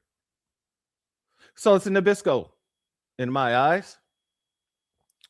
He's not African American. He has no descendants of the same slaves as African Americans. He is Caribbean American. And here's some other person, random person. No, he's not. African and or Black American is an ethnicity specific to the descendants of American chattel slavery. Being born in America doesn't make you African American. He is Caribbean American. No ties to Africa or Black Americans. So that was what was being said under that video. And people, like I said, rightfully so, should call him out and continue to call him out. Let's go here, family. The KKK. I told you. Didn't I tell you these black gatekeepers, these black bourgeoisie, the black boule, these black Democrats have given license to their white liberal, white leftist Democrat overseers to call you all niggers?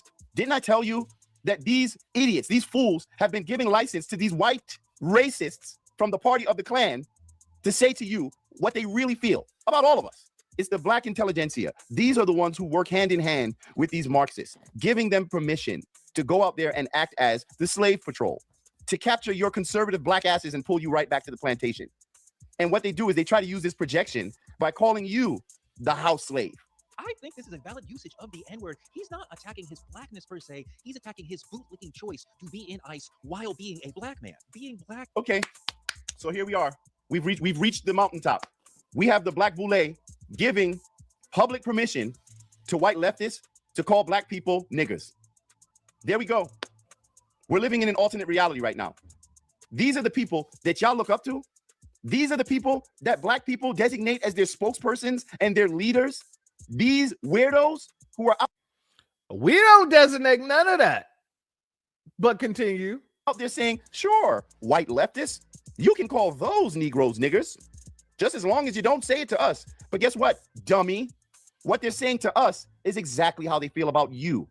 And I would argue that they have even less respect for you because they know you are the useful idiot that is carrying forth their agenda. No lies told except for the fact that these are the people that black Americans designate to speak for them. We don't designate neither one of y'all to speak for us. At all. And that's why the black grassroots go to work and we call out each and every body. Republican, Democrat, everybody catch these hands. Let's go here. Some black people are very mad that I said that it's okay to call a black ICE agent the N-word. Their argument, that word has been used as a weapon against our community. When you say we have suffered because of that word, you're including the black ICE agent in we. He is not in we. He is not black. He is not part of the community. All right, Toure. I've enjoyed some of your content, and I'm not trying to knock your credibility as a journalist. Obviously, you've done a lot of good work throughout your career. The infamous... I'll knock his career. No, he hasn't. But go ahead. R. Kelly interview comes to mind, obviously. But I really think that you missed the mark here, man. I really do. And you're not wrong. You know, black ICE agents are raccoons. Like, there's no denying that. It's just, you're giving white people a pass to call black ICE agents house niggas. Now notice, he just said the exact same thing that Toure said. Black ICE agents are house niggas. But I just don't want to give white people the pass to say that. Tether. But continue. 99.9% of the time, it is wrong for a white person to call a black person the N-word, but we may have found the exception. I just don't agree with that at all. I don't care how anti-racist that white person is. They could be John Brown reincarnated for all I care. I'm never going to give a white person the N-word pass, even if it is directed towards a black person who does fit the mold of, you know, being an Uncle Ruckus.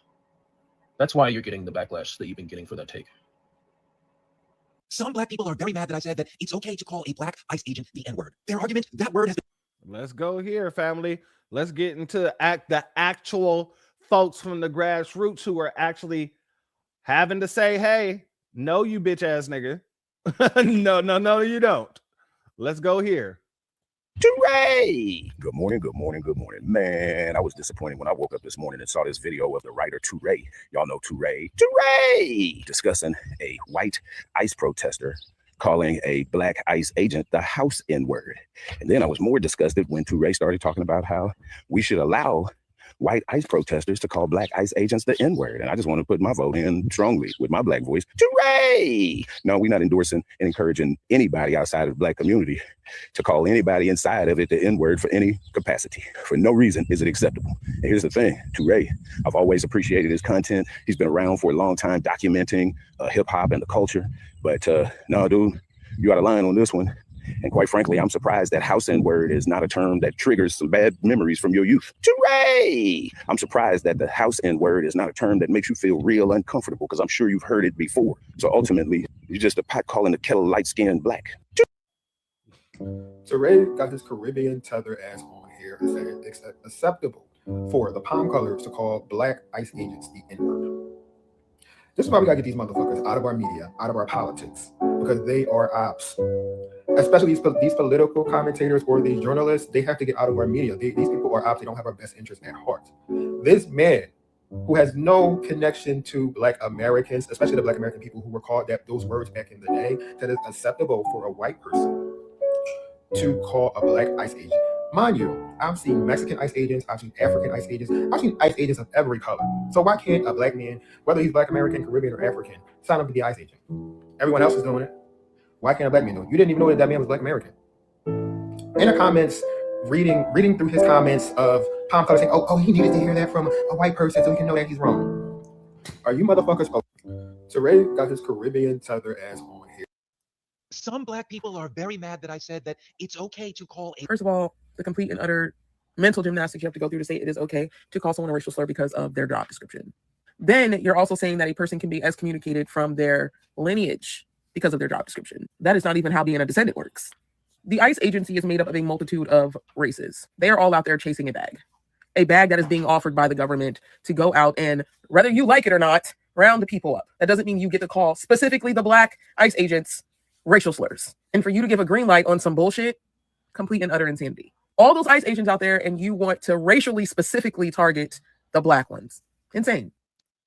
Use the N-word in this situation was being historically precise. So I've already explained how this is actually not historically accurate. Now, family, look, the brother makes some good points. This is why I included this brother here. But I know where, everybody's head went right when he jumped on the screen. So I had to stop for a second and make sure everybody know that I know, we know. I'm looking at you, you looking at me, we looking at each other, we know. All right. But he does make some points, okay?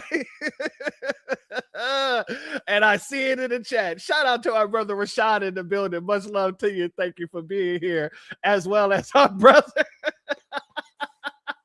William Aaron in the building. Much love to you. Thank you for being here. He said, "Oh my God, it's Oprah." Oh, damn. All right. Let's get through it. Let's get through it, people. Let's get through it. Oh, geez.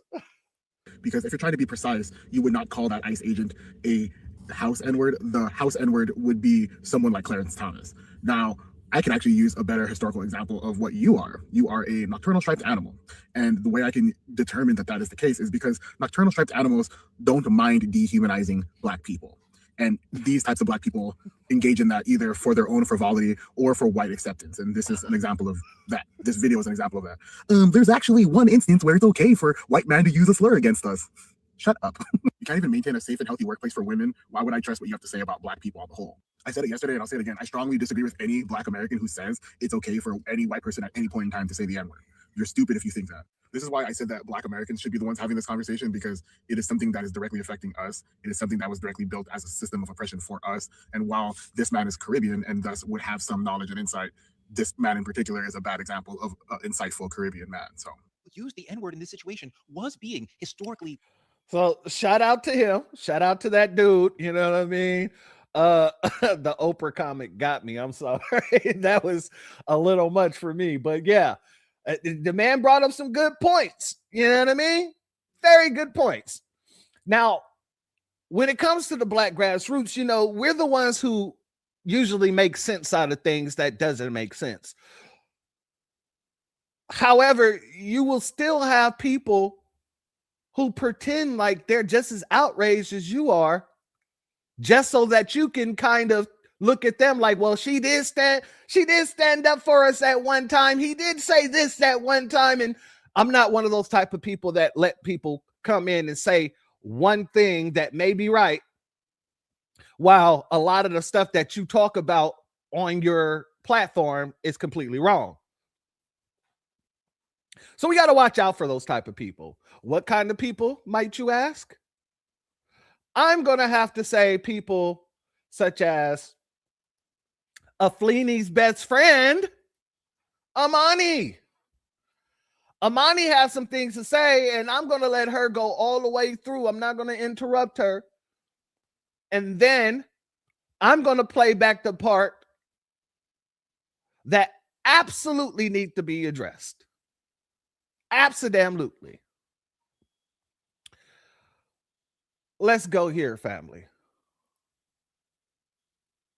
There will never be a moment in this day and this time where I will ever excuse a white person calling a Black person the N-word. And I'm actually quite disgusted that I would see this video during Black History Month from a Black person. 99.9% of the time, it is wrong for a white person to call a Black person the N-word, but we may have found the exception. In Minneapolis recently, a white anti-ICE protester was in a group of anti-ICE protesters yelling at a Black ICE discovery agent. An unidentified white male called the Black ICE agent a house N-word who's working for the KKK. You cannot be anti-ICE and anti-Black. Let me repeat that for the people in the back. You cannot be anti-ICE and anti-Black. And Touré, as a Black person and as a journalist, you have now created a frenzy of people in your comments chopping out the bit to use the N-word. And I'm sure that as a journalist that you know that by the 1920s, there were nearly 3 to 5 million members of the KKK, meaning that this white man is directly and intimately tied through lineage to the tyranny enacted on your people. In addition to the fact that so many of you are contextually using house N-word outside of the line. Historically, the enslaved that were held inside of the home were often faced with the most intimate physical and sexual violence while being under a 24-hour revolving door of surveillance of their mistress and master, while being completely separated from their families and on call day and night. But this is what you are? Yeah, being Black in ICE makes you a house N-word. So to call you that, it's also a professor pointing out, oh look, there's a modern house N-word. I think this usage is valid and acceptable even just in the N-word. That would be problematic. When we ask the house N-word, he's being historically realistic. If we're going by your definition, then the only house nigga that I see around here is you. There will never be a moment in this day and this time where I will ever.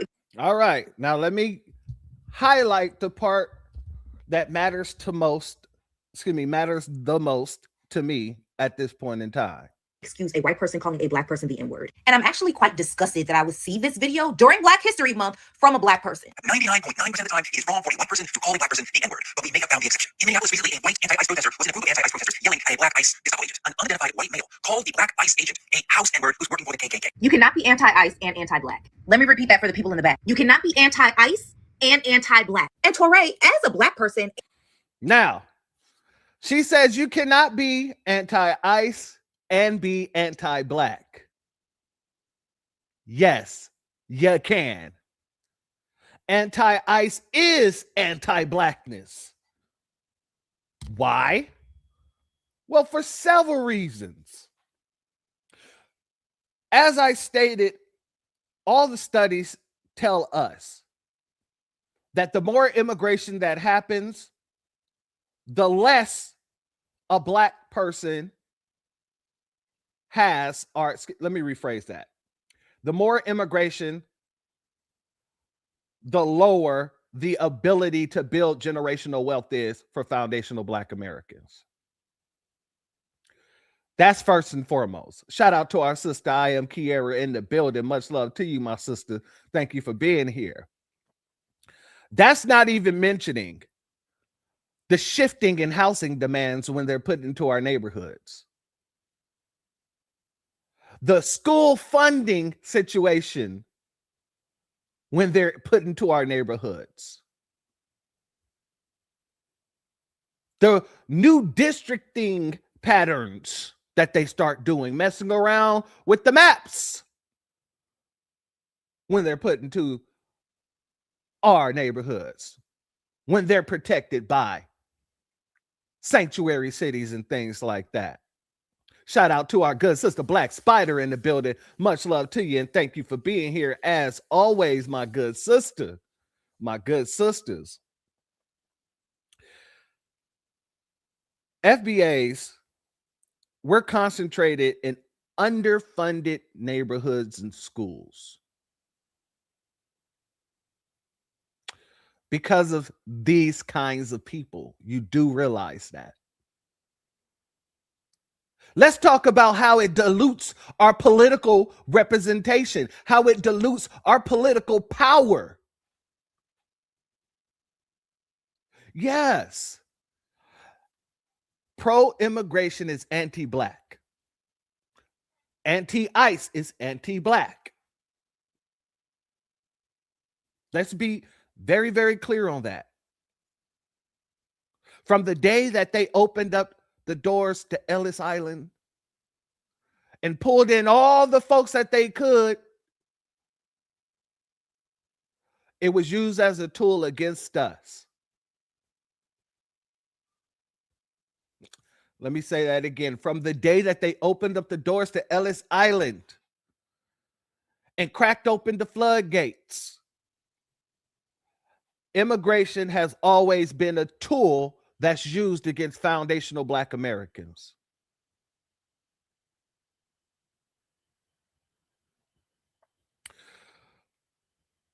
You have to understand that immigration policies operate inside a system that consistently disadvantages us. And that system is called the system of white supremacy. Shout out to Neely Fuller Jr. You see, the outcomes are predictable. They repeat and they're enforced by other layers of structures within white supremacy. So when you're talking about you cannot be anti-ICE and be anti-black, no, anti-ICE by nature is anti-black.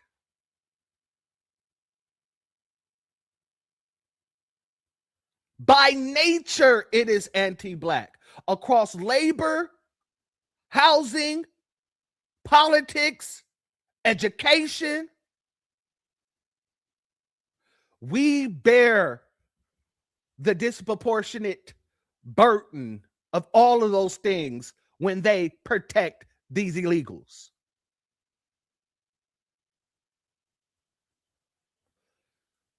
So explain to me how it is an anti-black.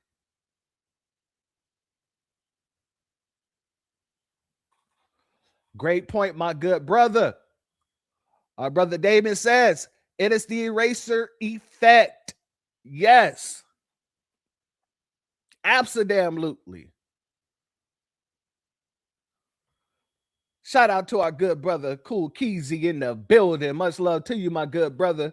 Much love to you, and thank you for being here. I want to go here. I want to take it back to our good brother, Dewan Bees. He spoke on something, and I wanted to play just a bit of his clip. And I encourage all of you guys to go back and watch our brother's broadcast on this as well. But let's go here. See, I'm in LA. And as I was looking at, when I was looking through this earlier, as you see on one of the topics trending, is Compton is transition. This has been trending. I'm gonna do a separate topic on this. Is Compton's black population going extinct? Yeah. It's been going extinct all century. Fool, where y'all been? And I might do another show on that, but actually, let me just break it down right now real quick. Compton has been going under, and not just Compton, all of South Central LA has been going under soft gentrification since 1990, 89, 90. What happened was in the late 80s, San Bernardino, Riverside opened up. They shut the military base down there, and a lot of black people in the late 80s started being able to buy houses out there in Riverside. That's why, like, if you listen to No Vaseline by Q, he said, "Yell in Compton, but you moved to Riverside." Y'all remember that? When was that, 91? That's when the soft gentrification started. Because you can get a brand new house out there, or you can stay in Compton, stay in South Central, and be dealing with drive-bys every third Thursday. And I remember my parents were gonna go. My mama wanted to move to Pomona, and my dad was like, "Nah, we ain't moving. Like, we right here. We got the airport that's 10 minutes away. We got the beach that's 15 minutes away. Downtown 10 minutes in the other direction. Man, we ain't leaving. Man, we ain't going nowhere." But a lot of black people chose to go to Riverside, Pomona, San Bernardino in the 80s. Then when the 90s hit, mid-90s, you start seeing a mass exodus to Palmdale, Lancaster. Let me show you. You started seeing a mass exodus to Palmdale, Lancaster. You see Compton right here? They started coming out this way first, West Covina. That's why, what's his name? Sugar Free is in Pomona, way over here. Then they started coming way out here to Colton, Fontana. And then when the 90s came, they started going up here to Palmdale. Where's Palmdale? Here we go. Palmdale, Lancaster. This happened in the 90s. And then in the late 90s is when they opened up Victorville on the way to Vegas. So black folks started moving to all these outer skirt desert cities because the hood was very dangerous. And at the time, it only took an hour to get back to LA when you had to go to work because the traffic wasn't that bad. And then what happened was in the 2000s, Section 8, about 2001, 2002, they stopped handing out Section 8 vouchers in South Central LA and Compton for black people. Now, if you were Mexican, if you were another race, you can get Section 8 vouchers wherever in South Central.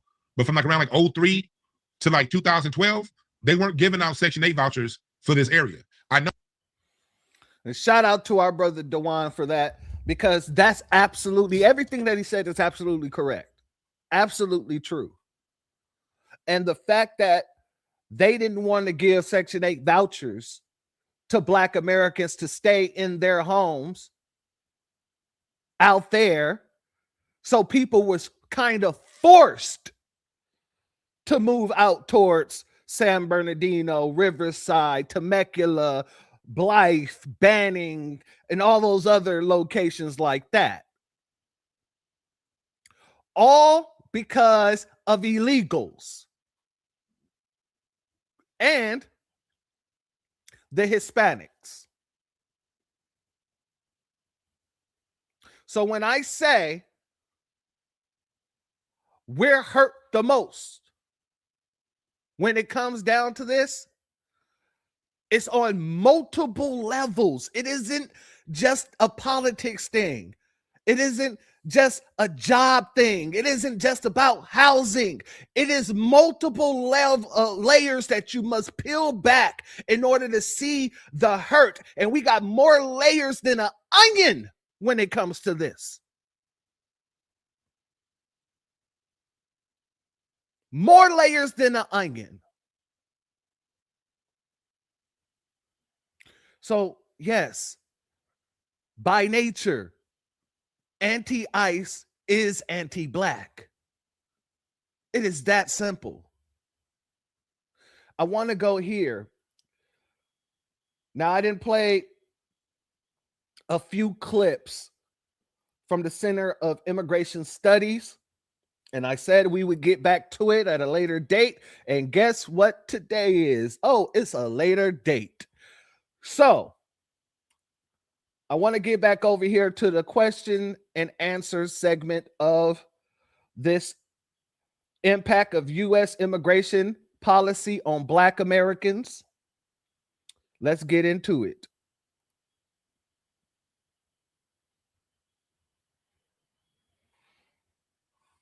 Let's take some Q&A. Now, I just want to be clear. Center for Immigration Studies is a nonprofit, non-political group. We don't endorse candidates, although people are free to endorse any party or candidate they want. The center.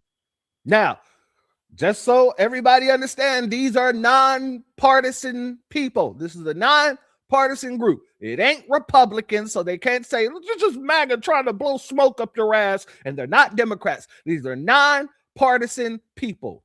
Well, they personally may not be nonpartisan, but the Center for Immigration Studies is a nonpartisan organization. Let's continue.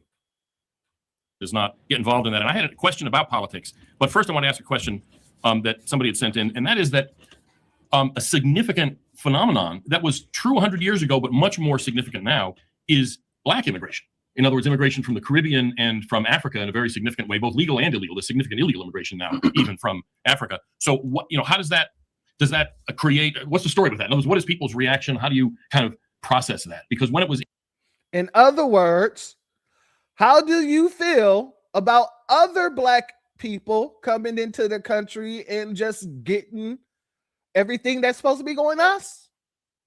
And I love the answer to this question. Shout out to Kim Brown in the building, my beautiful sister.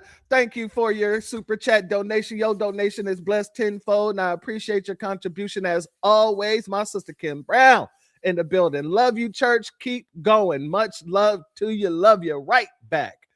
Love you right back. Now let's get into the answer. Immigrants from Europe, you can sort of see. That's what Booker T. Washington was reacting to, Frederick Douglass, A. Philip Randolph.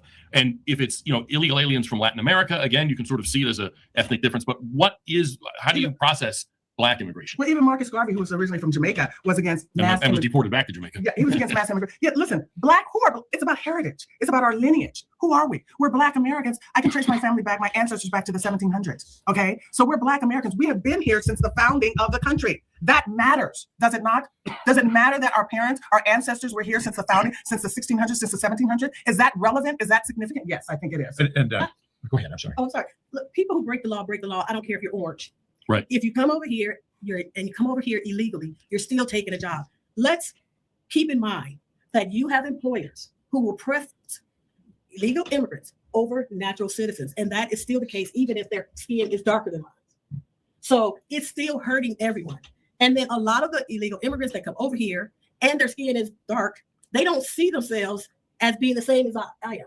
They don't identify with the Black American experience. Because they have their culture. Because that's completely different.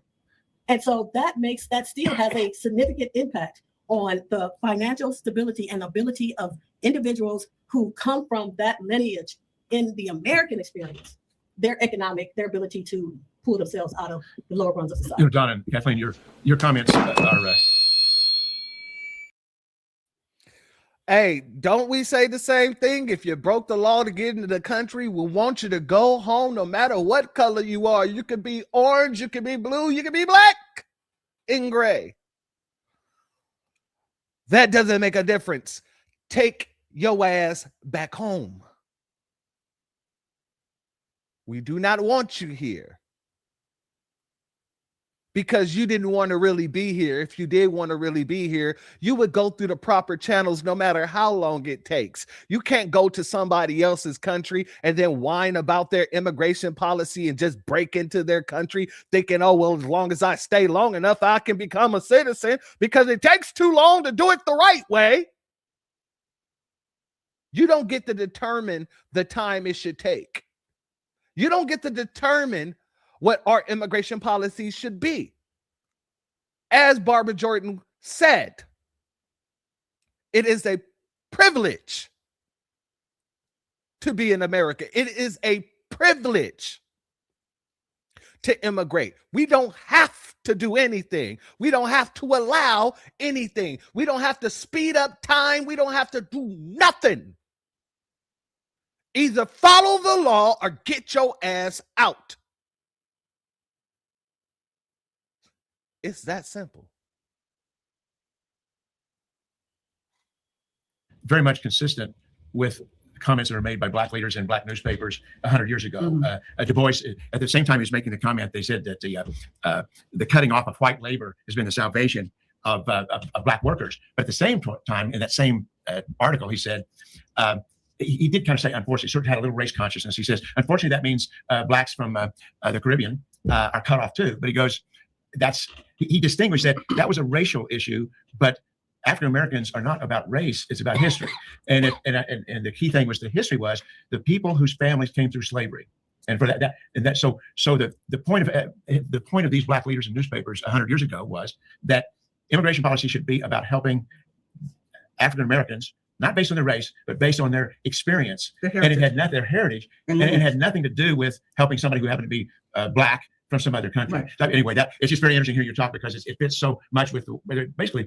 I'm sure that you can find leaders that were more race conscious, but one of the things that I found in some of my recent studies is that the black leaders and editors, they worked so hard to really get away from racial distinctions and idea of race, because that was something that this whole idea of scientific racism had been so harmful to African Americans. And as it turns out, the scientific community eventually got out of that. Well, I mean, my ancestors didn't slave and sweat and toil and all that hard work that they did for Joanne Reed to have a job. She's from the Congo. They worked for black Americans to have a job. They did all that for black Americans, not people from the Congo who are first generation Americans. Not even Kamala Harris, who's Indian American and Jamaican.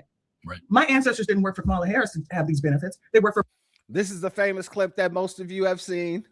Black Americans to have benefits. I think even Obama is not even a black American. This is why using color, the skin color, is not sufficient. It's confusing. Right. And this is why I say white Americans and black Americans have been in America the longest since its founding. And that is significant. That matters. That history matters. And so this is why, and I don't know why so many, and I want to get into this issue about black women, black American women support. I know it's nonprofit, but black American women don't understand most of them, some do, but most of them don't understand. They think everything is about skin color. And that's a superficial analysis of the situation. They're not looking at the history. They don't know the history. And they're just so wedded to the political left position, embracing all of their policies. And their policies have been detrimental to Black America. They need to get away from that embrace of all these policies that are the detriment. So what I'm thinking, they're not doing their homework. They're not reading this Cast Your Bucket Where You Are. Cast down your bucket where they're not reading this history. They're being superficial. They're just watching the television and going along with what the politicians say. That is not sufficient. This raises a point I wanted to bring up, a question basically, and it's really, I mean, we've been touching on the issue, but a century ago or more, the top black leaders in the country were critical in different ways, but critical of immigration. Whether it was Booker T. Washington or Du Bois, who were pretty much diametrically opposed in every way you can imagine. Du Bois ended up as a communist, and Booker T. Washington was a self-help guy who, palled around with Teddy Roosevelt, and then Marcus Garvey, obviously. But they all agreed that large-scale immigration, and back then it was mainly legal, but it was still large-scale immigration was a problem. They believed their eyes. Right, exactly. They believe sort of what is it? It's a struggle to see what's in front of your nose or something like that. But there isn't really much of anything like that today, and it's not just among Democratic leaders. Obviously, there are some black Republicans who are critical of immigration, but even there really isn't the same level. In other words, there's nobody who makes and I'm not picking on him, but Tim Scott's a pretty high profile, is talked about as potentially vice presidential candidate.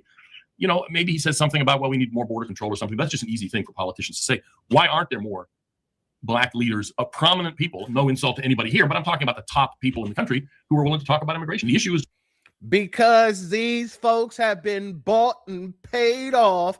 They are bootlicks and tethers. The whole goddamn Black Caucus, for the most part, is mostly damn tethers. So how do you expect a bunch of damn tethers to prioritize what would benefit foundational Black Americans? They're not going to do that. That's why you don't have more people speaking out against it. That's why you don't have more people who are willing to stand up and say, hey, we need to shut these borders down. You guys are hurting Black Americans, and my constituents won't take this because I won't allow them to take it. That's what a representative is supposed to do. But the representatives aren't here to represent Black Americans. They didn't said it several times over that they're representing all Americans. Okay, you're representing all Americans while everybody else representative is representing their specific racial group.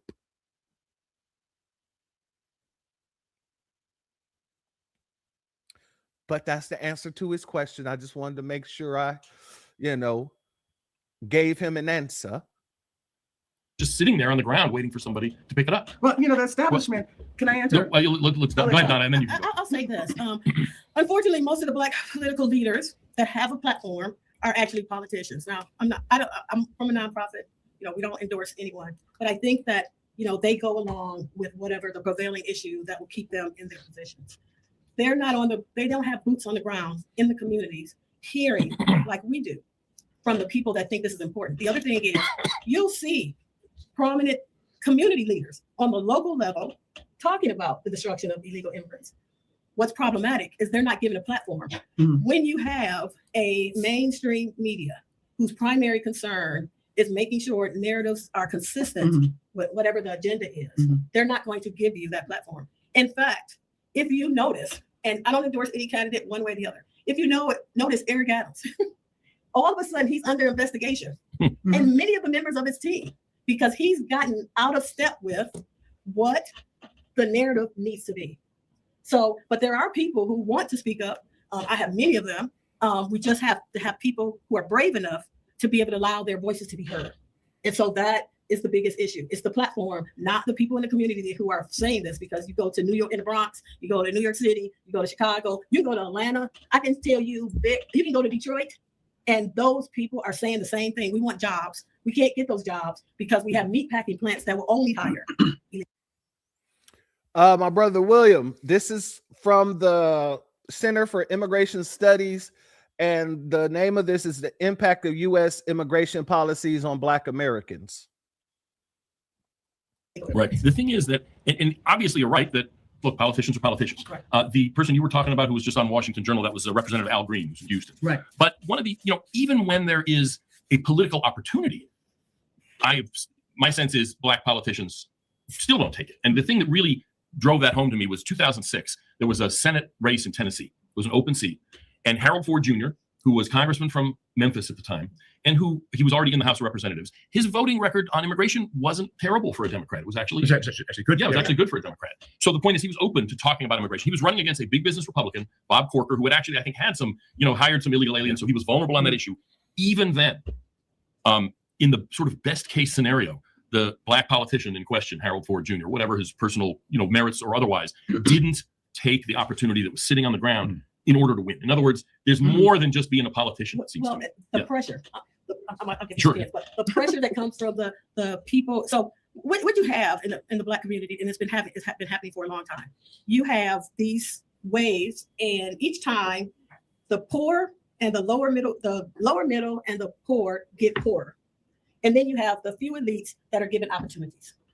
Those few elites are afraid, and this is on both sides of the aisle, to go out and speak on an issue even when they agree with it, because they're afraid that they might lose their position. And unfortunately, what happens is these elite individuals that get these positions, their whole families, economic stability is surrounded around this one person. When people ask me, why do you say stuff, Donna? Because I've already lived a good life. I don't care. I don't have much to lose. I don't care what people do to me right now. It's just about the truth. And interestingly, but a lot of people are afraid of that. Yeah. But I mean, and to follow on that, to sort of confirm your point, some of the prominent leaders like Washington, like Du Bois and others, they actually did kind of have their chains yanked by donors. Yeah, they did. In other words, they kind of trimmed their sails later on because donors who were a big source of their funding, like you're suggesting, said, yeah, we don't want to hear any more of that. So, well, I mean, let's just face it. This is the truth. The establishment does not have the interests of America or Americans. The media, the politicians are the establishment. Hold up. We got to run that back. Suggesting, said, yeah, we don't want to hear any more of that. So, Look, I mean, let's just face it. This is the truth. The establishment does not have the interests of America or Americans. The media, the politicians are the establishment, uniparty, both parties. The media is the establishment. I watch Washington Journal every morning. All they have on there is establishment news. This is the government is supposed to be by we, the people. We are in charge, not the politicians, not the establishment. So it's topsy-turvy. Okay, the American people are being gaslit by the politicians because the documentation is substantiated. The positions from the 1800s, it hasn't changed. It's only gotten worse. Things have gotten worse. So we need, and all the folks that call into Washington Journal, they believe in this. They believe the politicians. This is very naive. This is very gullible. The politicians do not have your interests because they are the establishment. You must do research outside of what you hear on TV and find out what's going on because the politicians don't have your interests. They have the establishment's interests. And it's so clear now. I mean, what we're witnessing now with this cognitive decline of Biden. I mean, this is the biggest cover-up in American history. And why did it happen? We have to ask ourselves, how did this take place that the media was sort of in cahoots with covering this up? What does this say to us? What does this tell us about the media and the establishment? What do we learn from this? And I think the one thing, I'm sorry, I'm gonna stop, but the one thing I would add is don't underestimate the fact that a lot of people just like the issue. I have an issue, and this issue is actually profitable for me. So I'm not going to really work hard to get rid of it, even though there's always another issue. That's the thing. There's always get past this basic problem. I mean, we're just at Maslow's, basic needs right now. There's other issues that need to be solved, but this is like a small step in the evolution of what can be in terms of prosperity and what the American dream is about.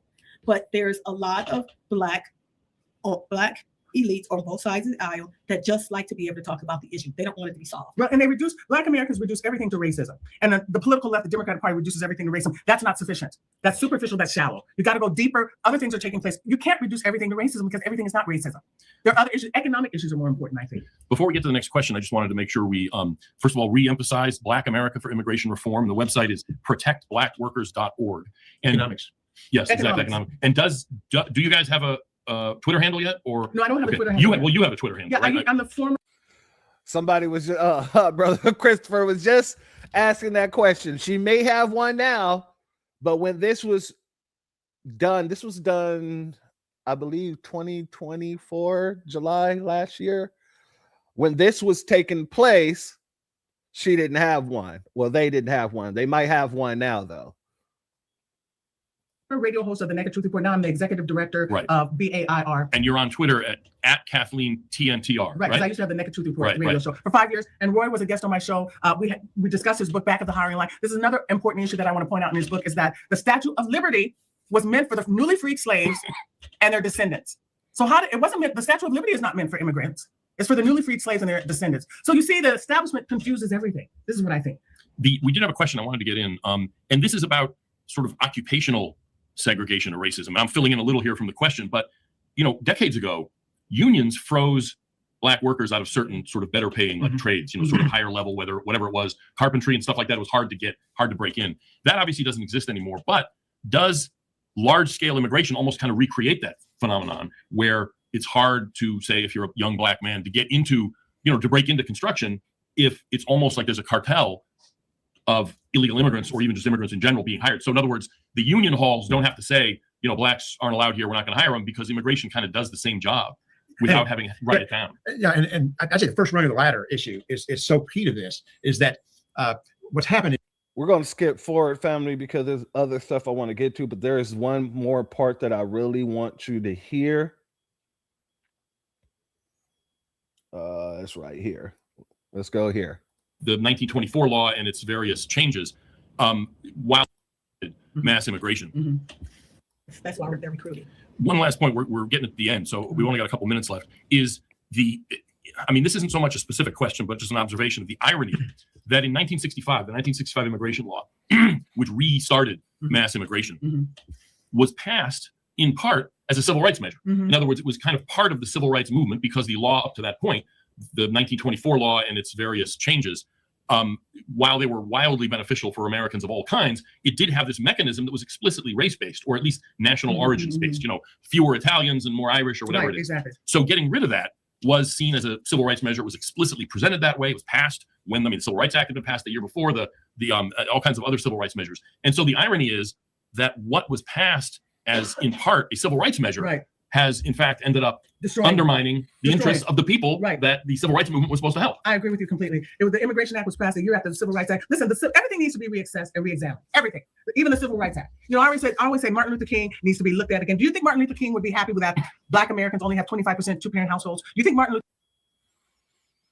Everything needs to be reassessed. Everything. So for all the tethers and all of the politicians and all of the Latinos and all of the whoever else's that runs around here talking about, well, your ancestors, they fought. Martin Luther King wouldn't stand for this. Malcolm X, he was a Pan-African. No matter who it is and no matter what they did, everything and everybody is being reassessed at this point in time. All the bills that's been passed, reassessed. Who benefited from those bills? Because we didn't benefit from them. All the people that we thought was for us, we reassessed. Oh, you guys are just coons. You just paid bootlicks who use the Black community in order to further your own damn career. Oh yeah, we're done with you. The people who they say are bad, we reassess. The people they say are good, we reassess. Everything needs to be reassessed. Period, point, and blank. We're in our audit phase. We are auditing everything that happened to us. We are auditing everybody that made sure that it happened. We are auditing the systems that were in place in order for them to happen.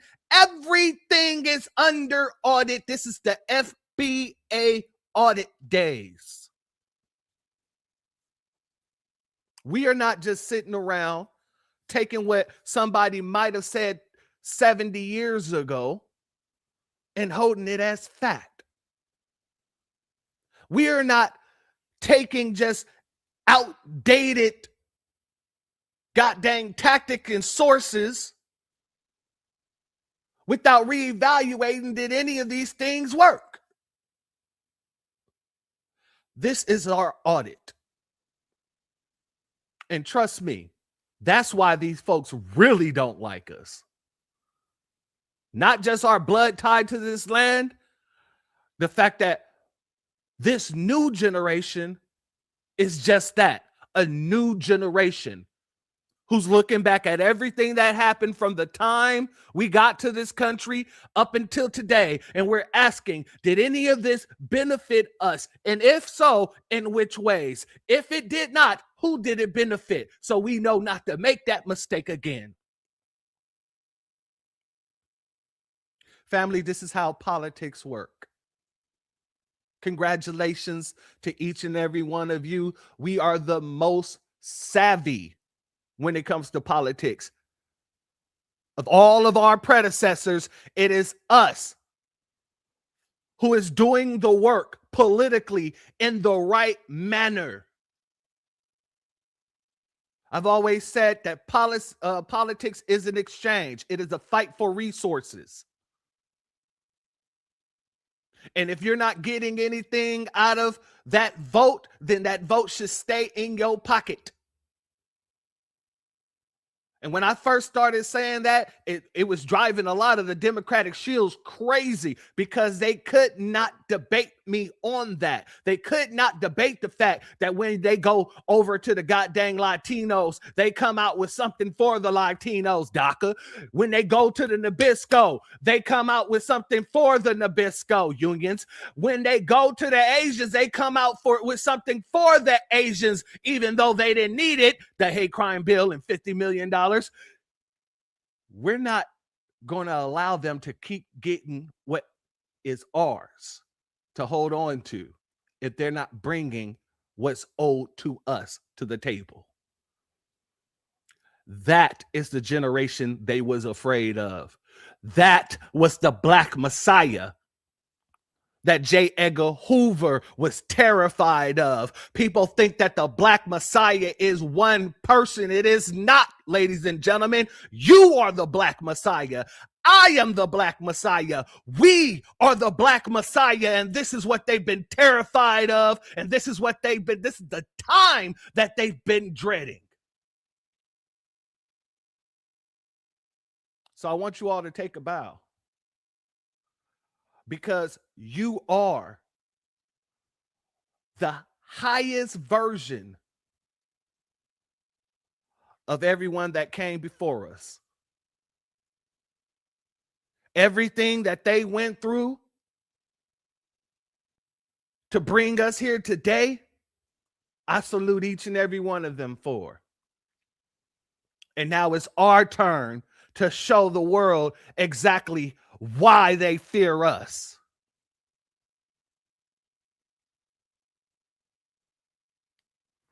Let's let her continue. When the Civil Rights Act had been passed the year before, the all kinds of other civil rights measures. And so the irony is that what was passed as in part a civil rights measure has in fact ended up undermining the interests of the people that the civil rights movement was supposed to help. I agree with you completely. The Immigration Act was passed a year after the Civil Rights Act. Listen, everything needs to be reassessed and reexamined. Everything, even the Civil Rights Act. You know, I always say Martin Luther King needs to be looked at again. Do you think Martin Luther King would be happy with that Black Americans only have 25% two-parent households? Do you think Martin Luther King would be happy that Black America is now facing zero median wealth by 2053? Do you think Martin Luther King would be happy that 40% of the homeless in Los Angeles are Black? Do you think Martin Luther King would be happy that the Democratic Party said that, you know, we're all people of color now? We're all people of color against white folks. Even if they're white Americans, white conservatives, because Black Democrats are pro-white liberals, and white liberals pump free sex feminism, sexual revolution, which destroyed the Black family, destroying all families. So we need to go back and re-examine everything that we've been told. Okay? Donna? What? Shout out to that sister spitting that hot Dylan fire. And shout out to John Hancock in the building, my good brother. Thank you for being here, and thank you for your super chat. Your donation is blessed tenfold, and I appreciate your contribution as always, my good brother, as always. And let me give a shout out to our good brother Boulevard 73 in the building. Much love to you. Thank you for being here, my good brother, as well as Missy Love in the building. Much love to you. Thank you for being here, my sister. Family, when I say anti-ICE is anti-Black, there is more than enough research to prove it. I don't even have to give you a dissertation. The only people that do not give a damn are the people who's trying to use those very same tactics against us. That's the facts. And that's why for all the people that don't know, because a lot of people will sit there and say that that's a lie, like Messy Jesse's son that was out there talking about when they asked him, why would you fight for illegals when illegal immigration hurt Americans, hurt Black Americans? He said, that's not true. That's not true. When all you got to do is do the research and you'll find out that it is true. Absolutely true. Not only is it absolutely true, it is a hidden truth by the Democratic Party who claim to be Black people's friends. You don't think they knew this? No, they knew this. They absolutely knew this. God dang it. Understand who asked Barbara Jordan to do her study in the first place. It was President Bill Clinton. And when she came back with the study, they let it sit on ice. And then after she died, they threw the damn study away. So they knew this. And they damn sure knew at some point, this is going to have to come to a head. And guess what? That point, that's today. That's this generation. Family, I don't give a damn what anybody tells you. These people are demonic. They're demonic. Let me give you another example of anti-blackness for people trying to protect ICE. Now, for those who haven't seen my latest upload, my latest short, I had to go off on somebody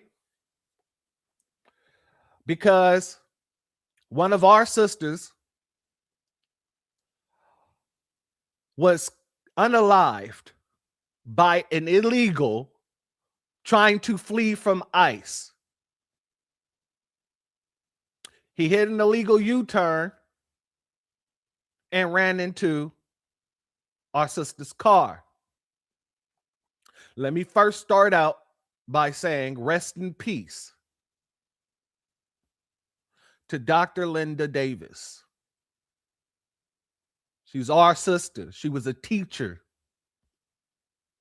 who worked with the special education students. And these damn devils.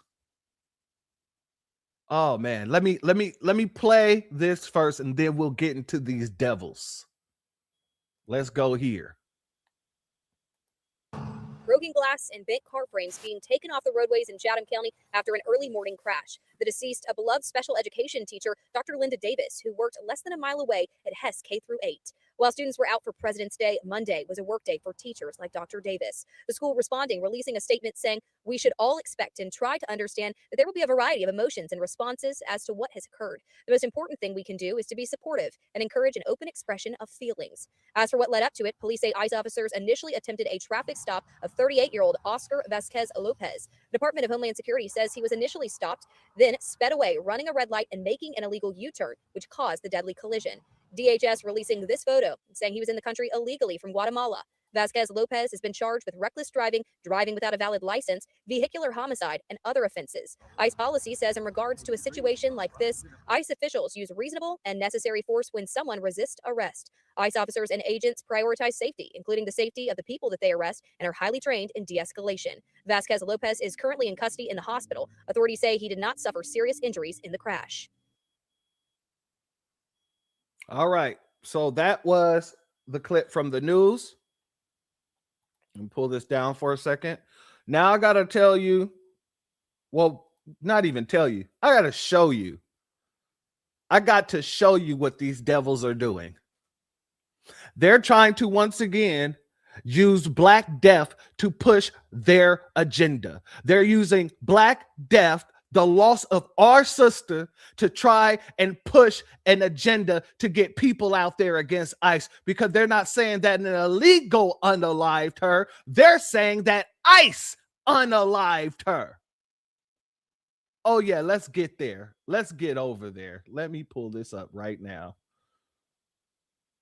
Let's go here. ICE killed a Black woman and beloved special education teacher in Savannah, Georgia, in an incident that local leaders say was completely preventable. Let's talk about Miss Linda Davis and say her name. Miss Linda Davis was a special education teacher in Savannah, Georgia, and had been serving students in the district since at least 2022. Family, I'm going to slow this down because this tether is speaking pretty damn fast. So we're going to restart that. ICE killed a Black woman and beloved special. Let me give a B1 salute to 400 in the building. Much love to you, and thank you for your Cash App donation. Your donation is blessed tenfold, and I appreciate your contribution as always, good brother. Now, let's run that back.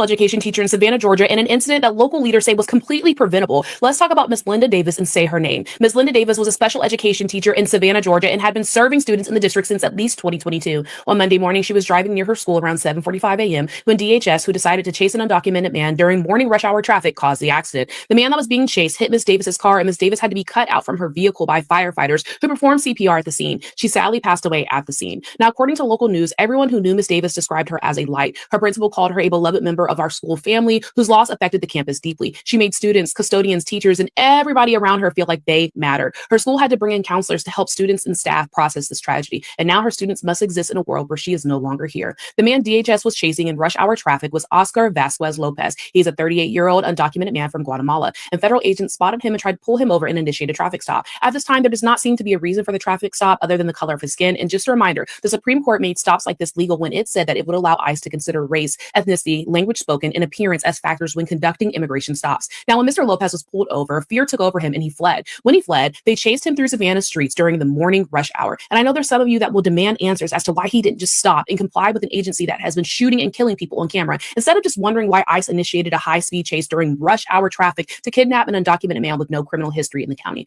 Now, the reality is that the feds chased this man in rush hour traffic despite local police having a strict no-chase policy specifically designed to protect citizens from this kind of tragedy. County Chairman Chester Ellis said local leaders had no clue DHS was conducting their mass deportation operations in the first place, and the local police chief called Ms. Davis's death more than likely preventable. Now, Mr. Lopez is being charged with first-degree homicide by vehicle, reckless driving, driving without a valid license, and failure to obey a traffic control device. The feds, for their part, will go on to terrorize someone else. ICE killed a Black woman and beloved special education teacher in Savannah, Georgia in an incident. All right, family. All right. And you know, when I heard that, I could not let that shit slide. I could not. So let's go here. I don't want to be redundant, so I'm just going to play what I had to say. Black woman and beloved special education teacher in Savannah, Georgia in an incident that local leaders say was completely preventable. You people are disgusting and outright disrespectful. By telling this lie, you guys are not only disrespecting Dr. Davis, but you're also disrespecting her family and everybody who ever loved her. She was not unalived by ICE. She was unalived by an illegal who had an order of removal who decided to flee from law enforcement. Saying anything other than that is disrespectful. You people need to get it together and stop trying to use Black bodies to push your nonsensical rhetoric. All you guys is proving if Black people aren't getting hurt, then your agenda isn't getting pushed. Because that's all you ever used us for, is to push other people's agendas. Rest in peace to Dr. Linda Davis, and my condolences to her family. You shouldn't have to see your loved one being used as a political football to push agendas. People out here saying all kind of nonsense, talking about ICE can't chase people. They're not supposed to chase people. Yes, they can. And even if the city has a no chase policy, that means nothing because they are federal agents. And federal agents have their own policies. And guess what? No chase isn't one of them. I said if you're anti-ICE, you're anti-Black. And I'm doing a broadcast on that later today, 4:15, 4:30 Central Time, the Church of Black Power. And these people are proving my point before I even got a chance to. Just so comfortable with literally trying to use Black death in order to push an agenda that has nothing to do with Black people. You people are disgusting. And you're proving our point. ICE killed a Black woman. Family, I said what I said and I meant what I said, and I was going to be more vulgar than that, but I said, no, let me make sure that I say this with a dignified tone so that everybody can know this isn't an emotional take. This is a very respectable take for Dr. Linda Davis, somebody who dedicated her life to help our children. I saw so many disrespectful clips of these demons basically saying that it was ICE's fault without trying to blame the freaking illegal who was on the run, who decided to run away from the law enforcement. And it's funny how they tell us, hey, just comply, just comply. And they tell us that when we're doing absolutely nothing. But when it comes to somebody who is actually breaking the law, who had broken multiple laws, oh, all of a sudden it's, oh, well, you know, he got pulled over by the color of his skin. And why should he comply with These people are out there killing people. You mean they wasn't out there killing us? They've been out there killing us. And you guys wasn't there to say, hey, what you're seeing is not what you're seeing. You shouldn't have to comply. The officer is in the wrong. Well, in this situation, the officer wasn't in the wrong. The officer was doing his damn job. That person had an order of removal on him for a year. And they finally caught up to him. And he decided to run from them. He is 100% responsible for her death. It wasn't the ICE agents that hit her car. It wasn't the ICE agents that hit an illegal U-turn. Let's go here, family. Her name is Linda Davis. I want you to say it clearly, fully. Say it so close and deep when you say her name, Linda Davis, Dr. Linda Davis, so it does not disappear into the ethers of another news cycle. You hadn't heard about it? Come on, sit down. I got you. Dr. Linda Davis was a Black woman, a special education teacher. She was a mentor and a nurturer of children who required patience and precision and compassion. And she worked at Herman W. Hess K-8 school in Savannah. Yeah. So on the morning of February 16th, which was actually Monday, 2026, she was driving to work during rush hour traffic when her car was struck by a driver fleeing a traffic stop initiated by ICE. Yeah. Now, local authorities later described her death as more than likely preventable.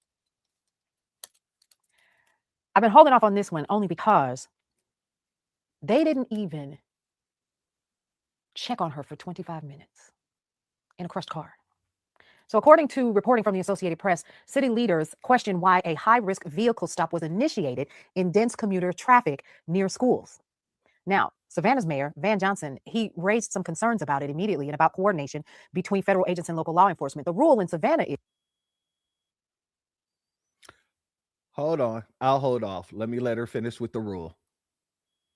Is Chatham County, of course, is that during rush hour, there are no high-speed chases. That's a no. Eyewitnesses have told local news outlets that Dr. Davis was trapped in her crushed car, her vehicle, for approximately 25 minutes. Now, let's break that down, because this woman, she talks for a while. Let's break that down. The city, as I stated already in my last clip that I just played, the city may have a no chase policy. The federal government does not. ICE is an agency of the federal government, not the city. These people act like they don't understand how civics work. Number two, she said that the mayor said that ICE should have been coordinating with the city. Well, if you're a sanctuary city, if you're claiming that you're not going to be working with ICE, why the hell would ICE try to coordinate with you? That makes no damn sense. You've already said you won't be working with ICE.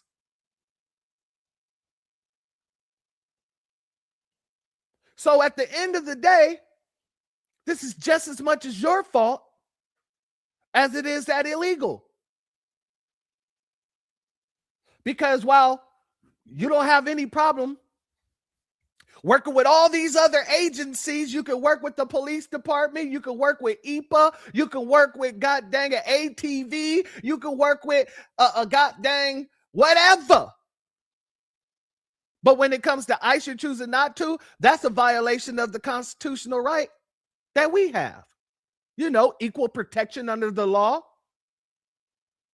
The last broadcast that I did, I played the clip from California where the judge sent back. He gave him a partial win. He said, yeah, all right, no problem. Law enforcement, y'all don't want them to wear masks. That's not a problem. Okay, cool. But what you're not going to do is pick and choose which law enforcements are going to wear masks and which aren't. That is unconstitutional. So if you include all of your law enforcement, local, state, and federal, then the law can pass.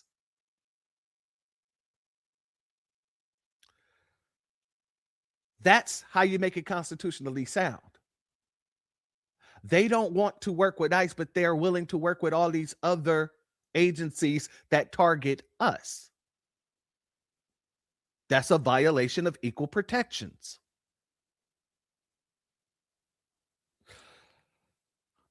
I don't want to let this lady continue because, like I said, she goes on for a while and we're not going to be here too much longer. We got less than about an hour left on this. So I want to get to what the family had to say about this. ICE killed a Black woman and beloved special education teacher in Savannah, Georgia, in an incident that local leaders say was completely preventable. Let's talk about Miss Linda Davis and say her name. Miss Linda Davis was a special education teacher in Savannah, Georgia, and had been serving students in the district since at least 2022. On Monday morning, she was driving near her school around 7:45 a.m. when DHS, who decided to chase an undocumented man during morning rush hour traffic, caused the accident. The man that was being chased hit Miss Davis's car. Baby girl, do you hear that you literally just said it? See, y'all want a narrative so bad, you don't even hear yourselves when you talk. The man that was being chased hit her. All you're doing is further proving that we need to get these people the hell out of the country. The fact that y'all are bending over backward, but you literally just said it out of your mouth, sweetheart. The man that was being chased hit Miss Davis's car. She wasn't unalived by a DHS agent or an ICE agent. She was unalived by somebody who wasn't even supposed to be here. ICE killed a Black woman and beloved special education teacher in Savannah, Georgia, in an incident that local leaders. Top of the morning to you. My post about Linda Davis being unalived by an illegal immigrant is making its way around TikTok. If you haven't seen it, just go check that video out. But one thing I want to address is that I saw a lot of the comments, but people were blaming the ICE agents for Linda Davis being unalived. So there's no onus on the person who illegally entered the country, right? There's no accountability or onus on the person who was actually on the deportation order from 2024. But the onus is on the ICE agents who were in pursuit of him for causing the accident. I swear, some of you all hatred for Trump is so great that your own thinking is just mind-boggling to me. I don't even understand. A Black woman and beloved special education teacher in Savannah, Georgia. So let me get it straight. An illegal immigrant who had a final removal order ran into a woman because he was trying to avoid ICE, and he ends up killing her. And you're going to blame ICE for that? You're going to blame the police for that? Does that make any sense? Like, this is how twisted y'all are. So now all of a sudden, y'all don't even care about Black lives anymore. Now all of a sudden, y'all are willing to like defend these fucking illegal immigrants so hard that when they end up getting a Black woman killed, you're going to blame the fucking law enforcement officers and not the person that fucking ran away and tried to flee from law enforcement. And he has a final order of removal, so he should have been deported a long ass time ago. But because of these failed politicians, he was able to stay in this country. And you're gonna blame the law enforcement officers and not the person that fucking ran into her, not the person that was in here illegally that was supposed to be gone a long time ago. Like, y'all make no sense. ICE killed a Black woman and beloved special education teacher in Savannah, Georgia. So let me get it straight. An illegal immigrant. I do not appreciate being lied to or manipulated. And I'll tell a story today about Dr. Linda, who they are basically putting in big bold letters that she was unalived by ICE. I do feel like you guys are no different than anybody else trying to cause chaos for Black Americans, and it's not going to happen. You can still tell a story and make sure that you're credible about that story and make sure that your sources are correct. Dr. Linda did not pass away due to ICE. She passed away because a person who was being detained did not have a thought about other people on the road. I understand that he was probably panicking because he didn't want to be detained, because the way that ICE is out here snatching up people, I would probably be in fear for my life as well. And he sped off. They tried to stop him in traffic. He sped off. I can't remember his name. He sped off and was driving erratically in traffic and ran into Miss Linda, who was a teacher and a beloved teacher at that. Looks like a lot of people really loved her. You don't have to lie to people to get them to empathize with your story, because at the end of the day, ICE was not probably following correct protocol, and they're no different from police officers who are out here who probably have done the same thing. You know, a situation could have been de-escalated in a different way, but that's not what they're doing. They're really escalating these situations, and these type of situations, regardless of race or color, is going to continue to happen as long as they are putting fear in people and making them panic to the. See, family, people like this, and this was not supposed to be in this area. This was supposed to be closer to the beginning, because usually I play the little naysayers and then this. Even though she is a sympathizer, she's saying, hey, don't be lying like that. But she's also a sympathizer for the illegals. She's over here creating lies in what she's saying. If they wasn't out here creating fear, they're not out here creating fear. They're out here trying to do their job. The people that are creating fear is the Democratic Party. That's who's creating fear out here. That's who are telling people to go out and god dang stand up for your rights and all this other nonsense when these people don't have rights here. And the only right that they were given is due process. And they're running from that. Many of them already went through the due process. So she's also stretching the damn truth while she's trying to tell another god dang tether to stop stretching the truth. Do you see what I'm saying? She may not be a tether. She just may be a Democrat shield who just believes anything the Democrats tell her. But my point is, even she is sitting there saying, hey, you don't have to lie, but yet you just lied.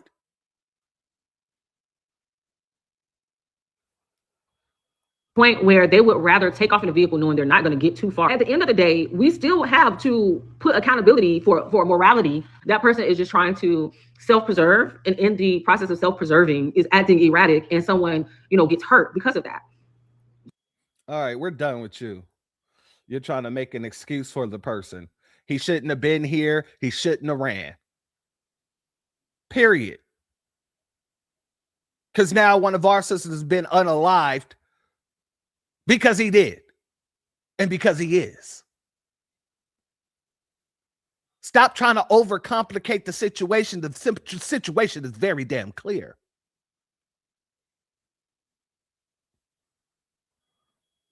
Let's go here. You hear about ICE killing another innocent? Nope. Go ahead and stop it. Nip it in the butt. All right. First off, I'm sick as fuck right now. Don't feel good. But I'm not going to let this shit fucking slide. Everybody's trying to come out and say, oh, ICE killed a black woman. ICE killed a black woman. No, an illegal immigrant fleeing from ICE, running a traffic stop, killed a black woman. He hit that black woman, not ICE. Y'all can stop with all this bullshit that ICE killed her. She didn't die from ICE. She died because an illegal immigrant over here in our country illegally hit her and killed her.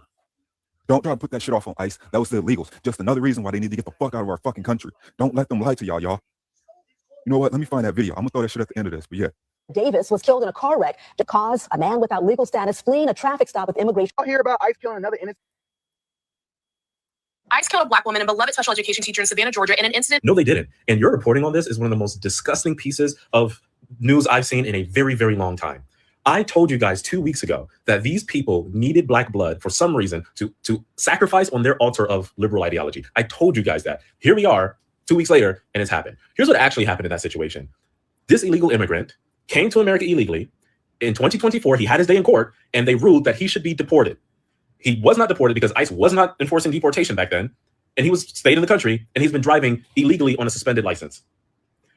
ICE came to deport him. He ran because you guys made it socially acceptable for people to flee law enforcement. He ran and took a black woman from her family and the children that she was teaching too soon. But you would rather get online and phrase it as ICE killed this black woman. That's the most disgusting thing I've seen in a very, very long time, just to serve your agenda. ICE did not kill this woman. That man killed this woman when he illegally came into the country. He broke the law then. He broke the law when he had his day in court. He broke the law when the court decided he should be deported and he didn't leave for the second time. He broke the law for a third time when he was driving with a suspended license. He broke the law for a fourth time when he decided to flee law enforcement. And then finally, when he hit and killed a woman. But again, you guys need black blood to sacrifice on your altar of ideology to get your point across, which to me is the most disgusting, despicable thing. I would say do better, but I know you guys are not capable of that. ICE killed a black woman and beloved special education teacher in Savannah, Georgia. Now, family, there's no protest for her. I don't see anybody out there protesting for our sister. The Democratic Party ain't mentioning our sister unless they mention it in the way that this little tether here mentioned it. But let me go here because our sister has to ask that question. Where is everybody? Y'all want to, protest ICE doing their job? What about this? Where's all the black leaders? Let's go here. The hypocrisy in this world is so unreal. You mean to tell me that there are no protests, no outrage, and no disturbance over this unaliving of this teacher? So Dr. Linda Davis can't make it home to her family because this undocumented individual decided to flee from law enforcement. Nobody's making noise at all. But you guys stood firm. Y'all stood on business when it came to Renee Good and Mr. Alex Petty. Where are all the liberals now? Why are they not making noise and asking questions? Where's Black Lives Matter? Since this is a Black woman that was unalived. This selective outrage has gone way too far. You all have proven time and time again that you don't care about anybody. All you care about is ruffling the wrong feathers. And then when something happens to you or one of your people, that's when you want to make noise. But this situation right here wasn't important enough. So once again, the hypocrisy. Family, I'm going to allow our good sister Barbara Jordan to reiterate this. We strongly denounce the hostility which seems to be developing around immigrants. That is not healthy. We cannot sustain ourselves as a nation if we condone divisiveness in this society of immigrants. At the same time, we disagree with those who label our efforts to control immigration as anti-immigrant. I believe quite firmly that we can quiet and dampen the flames which are surrounding public opinion where immigration is concerned, because people on both sides of this issue have engaged in too much hyperbole. We have got to put the matter of immigration back on a civil course. We have got to know that immigration really goes to the heart of who we are as a nation. If we are confident enough as Americans in our culture, we should welcome the legal immigrant. We should be able to accommodate diversity in our society. Are we strong enough to welcome those who ought to be in and retain a commitment to the rule of law by keeping those out who shouldn't get in? If we are to preserve our immigration tradition and our ability to say yes to the people who want to get in and seek entry, we've got to have the strength to say no to the people who are not supposed to get in. We need to make deportation a part of a credible immigration policy. Wait. What did you say, sister? What did you say? A part of a credible, we're not supposed to get in. We need to make deportation a part of a credible immigration policy. As a nation committed to immigrants and the rule of law, we've got to do that balancing act. The most urgent immigration problem we face today is the unauthorized entry of hundreds of thousands of illegals. That undermines our commitment to legal immigration. Although the illegal alien may be generally law-abiding, and particularly in good economic times, maybe we need the illegals, their entry in violation of the law is a violation of our national interest. We believe a credible approach to immigration must be comprehensive. First, border management. We support a very simple view about border management: prevent illegal entries. My brother Black or you, I don't know the exact year. I know that this was in the 90s, though. This was during Bill Clinton's term. I just don't remember whether it was towards the tail end or the tail beginning of his second term. But this was in the 90s. Facilitate legal ones. The second part of our strategy, work site enforcement. Employment, we believe, continues to be the principal magnet for illegal aliens coming into the country. As long as U.S. businesses benefit from illegals on their workforce, they are not going to try to help us get on top of the problem.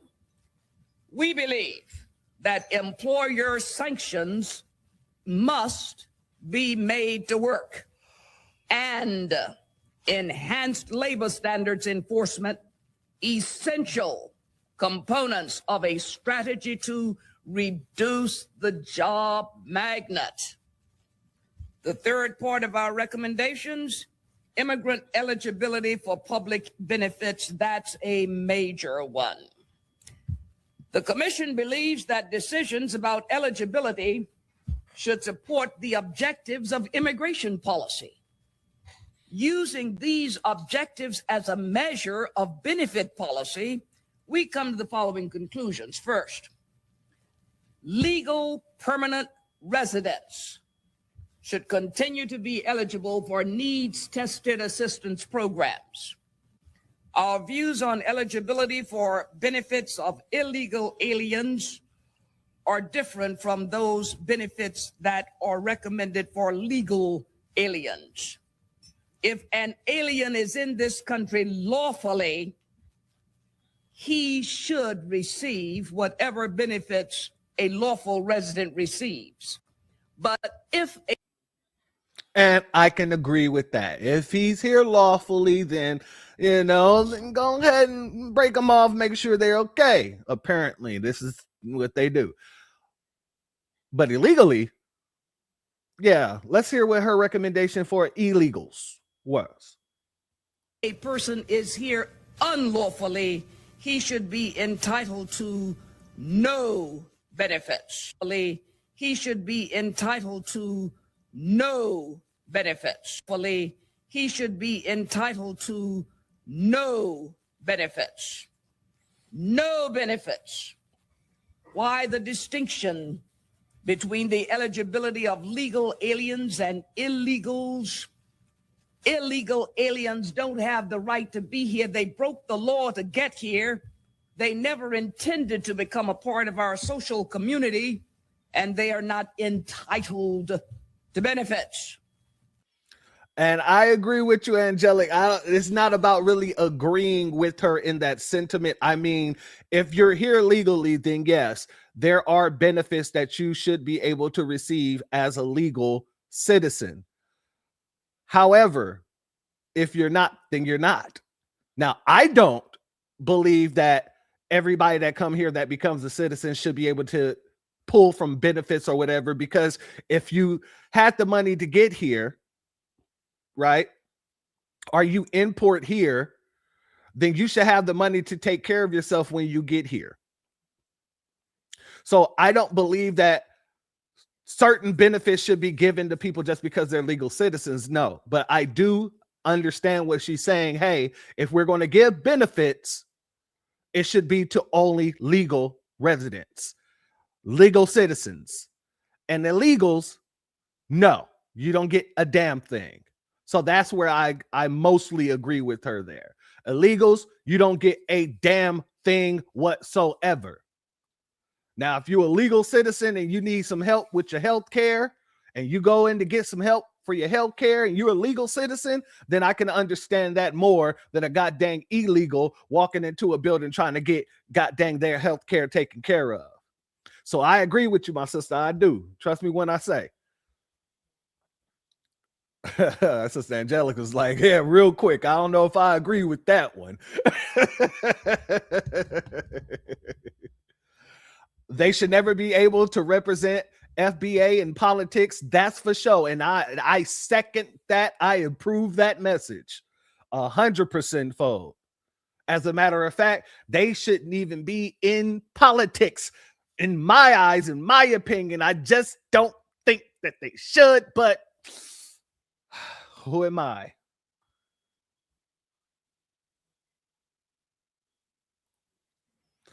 Shout out to our sister Angelic once again. No disrespect to our FBA icon, Barbara Jordan. They get special set-asides just for immigrants. And on top of it, get what American citizens are entitled to. They double dip. And I agree with you. I agree with you. If they're going to get special programs for themselves, they shouldn't be able to get the programs that we all get. That is absolutely insane. It is absolutely insane. And with anybody else, it would be looked at as a double dip. That's the facts. But unfortunately, they never really call out what's really going on in that situation, especially the Democrats. So I agree with you 100-fold on that. They get all kind of special set-asides. And if they're going to be getting special set-asides, they shouldn't be able to get any of the programs that were actually made for citizens. Shout out to our good brother Boulevard 73 in the building. Much love to you and thank you for your super chat. Your donation is blessed tenfold, and I appreciate your contribution as always, my good brother. Get them, church. Hey, we getting them together. This is a team effort. This is a team sport. And they hate that. All the divisiveness, they say black people can't get together and do work with each other for nothing. Negroes can't do nothing, and that's why we can't move forward. We're showing them that together we're out here not only pushing the line, but we're moving the line forward.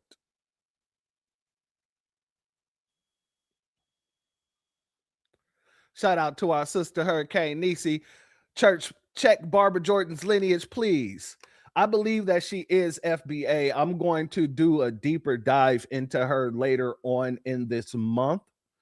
So I will be doing a video, you know, to honor her. So I will be putting what I find in there, but I do believe, if my memory serves me correctly, she is a full FBA. They have no intention to integrate. She was telling people 95 that these folks ain't have no intentions on integrating. When I say that the Democrats used to talk like this,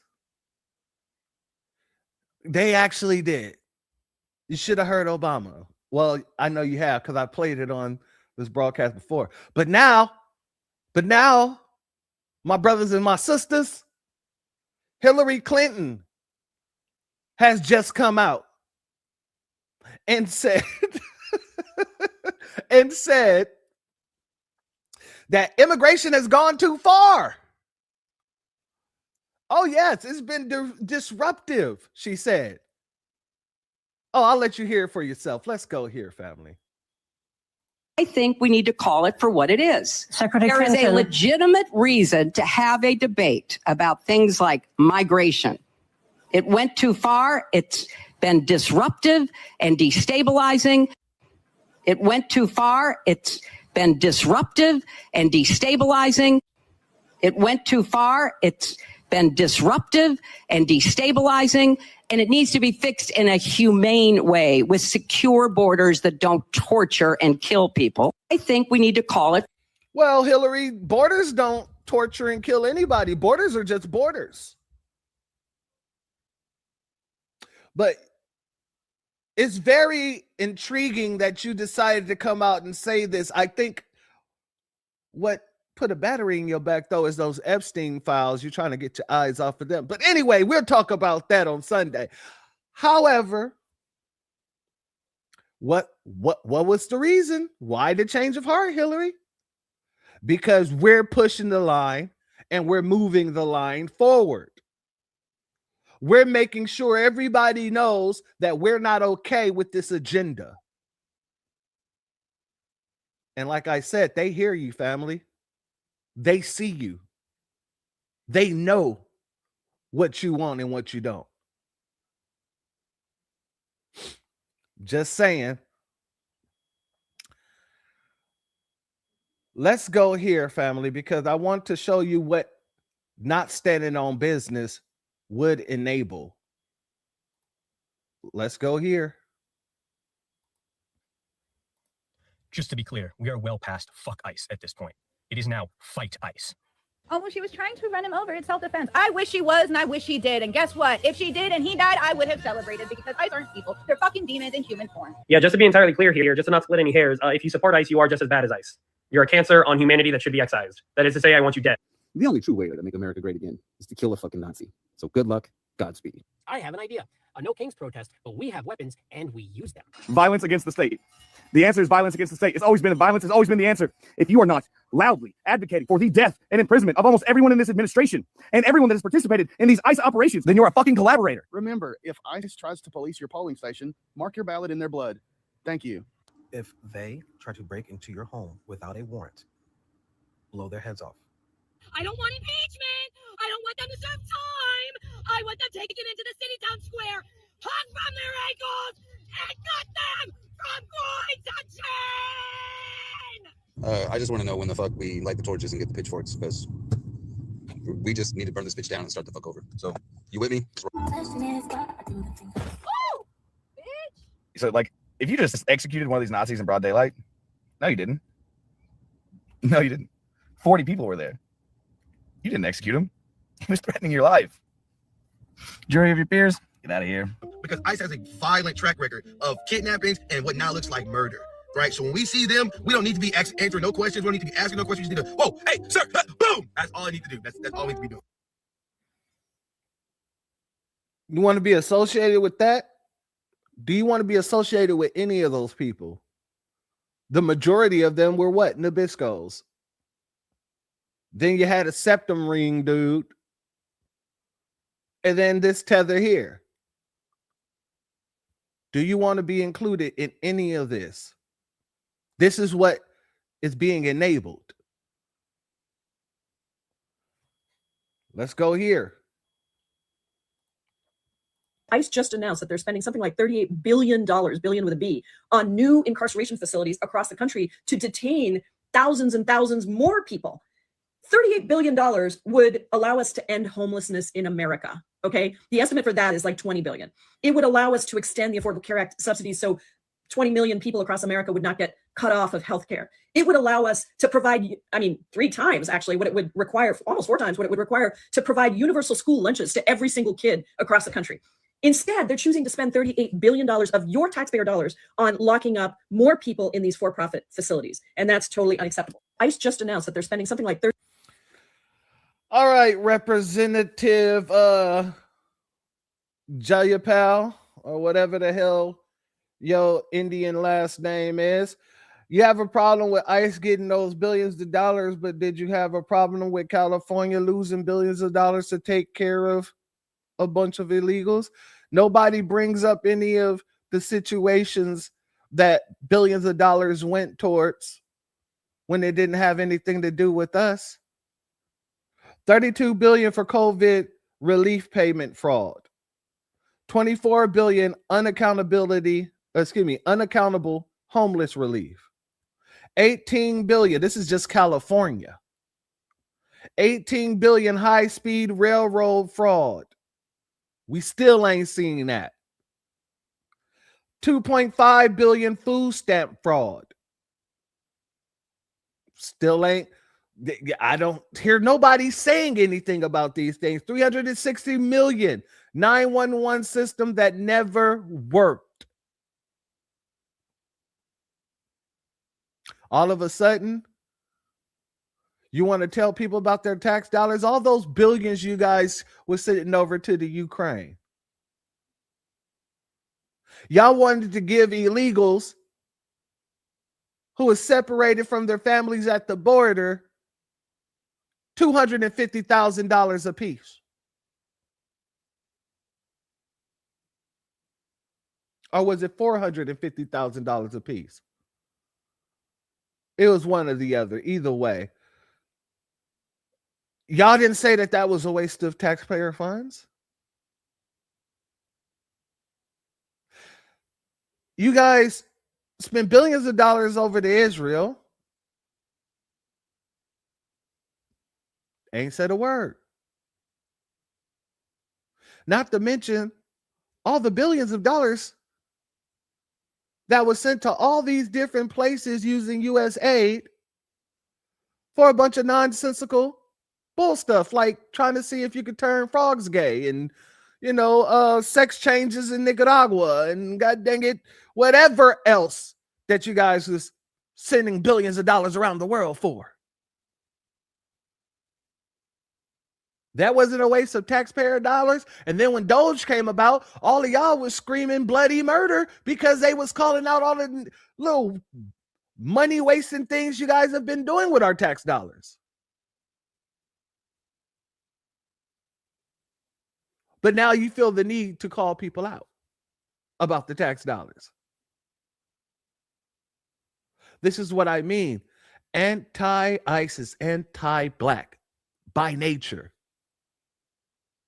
By nature. Exactly. Testing mice on oxycodone.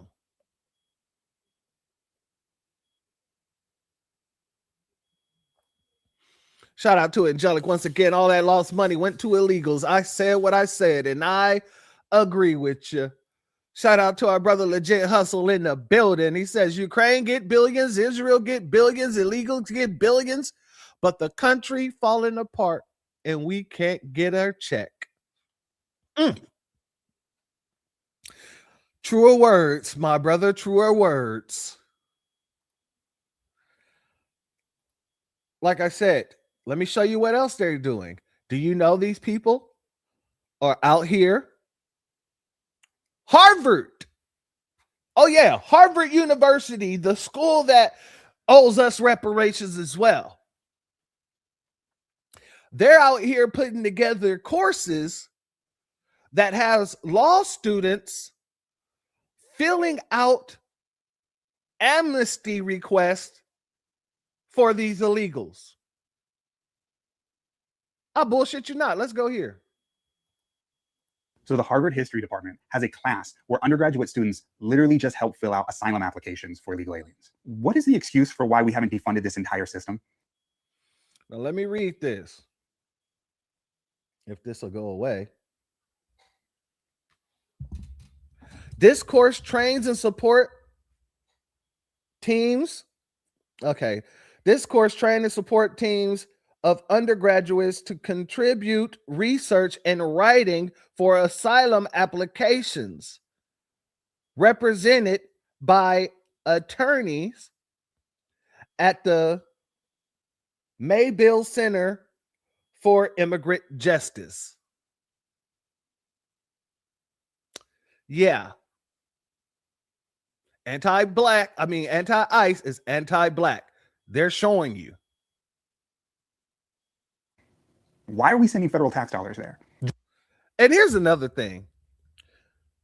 When did Harvard ever put together a course to get law students together to try to get reparations for foundational Black Americans? Somebody please let me know.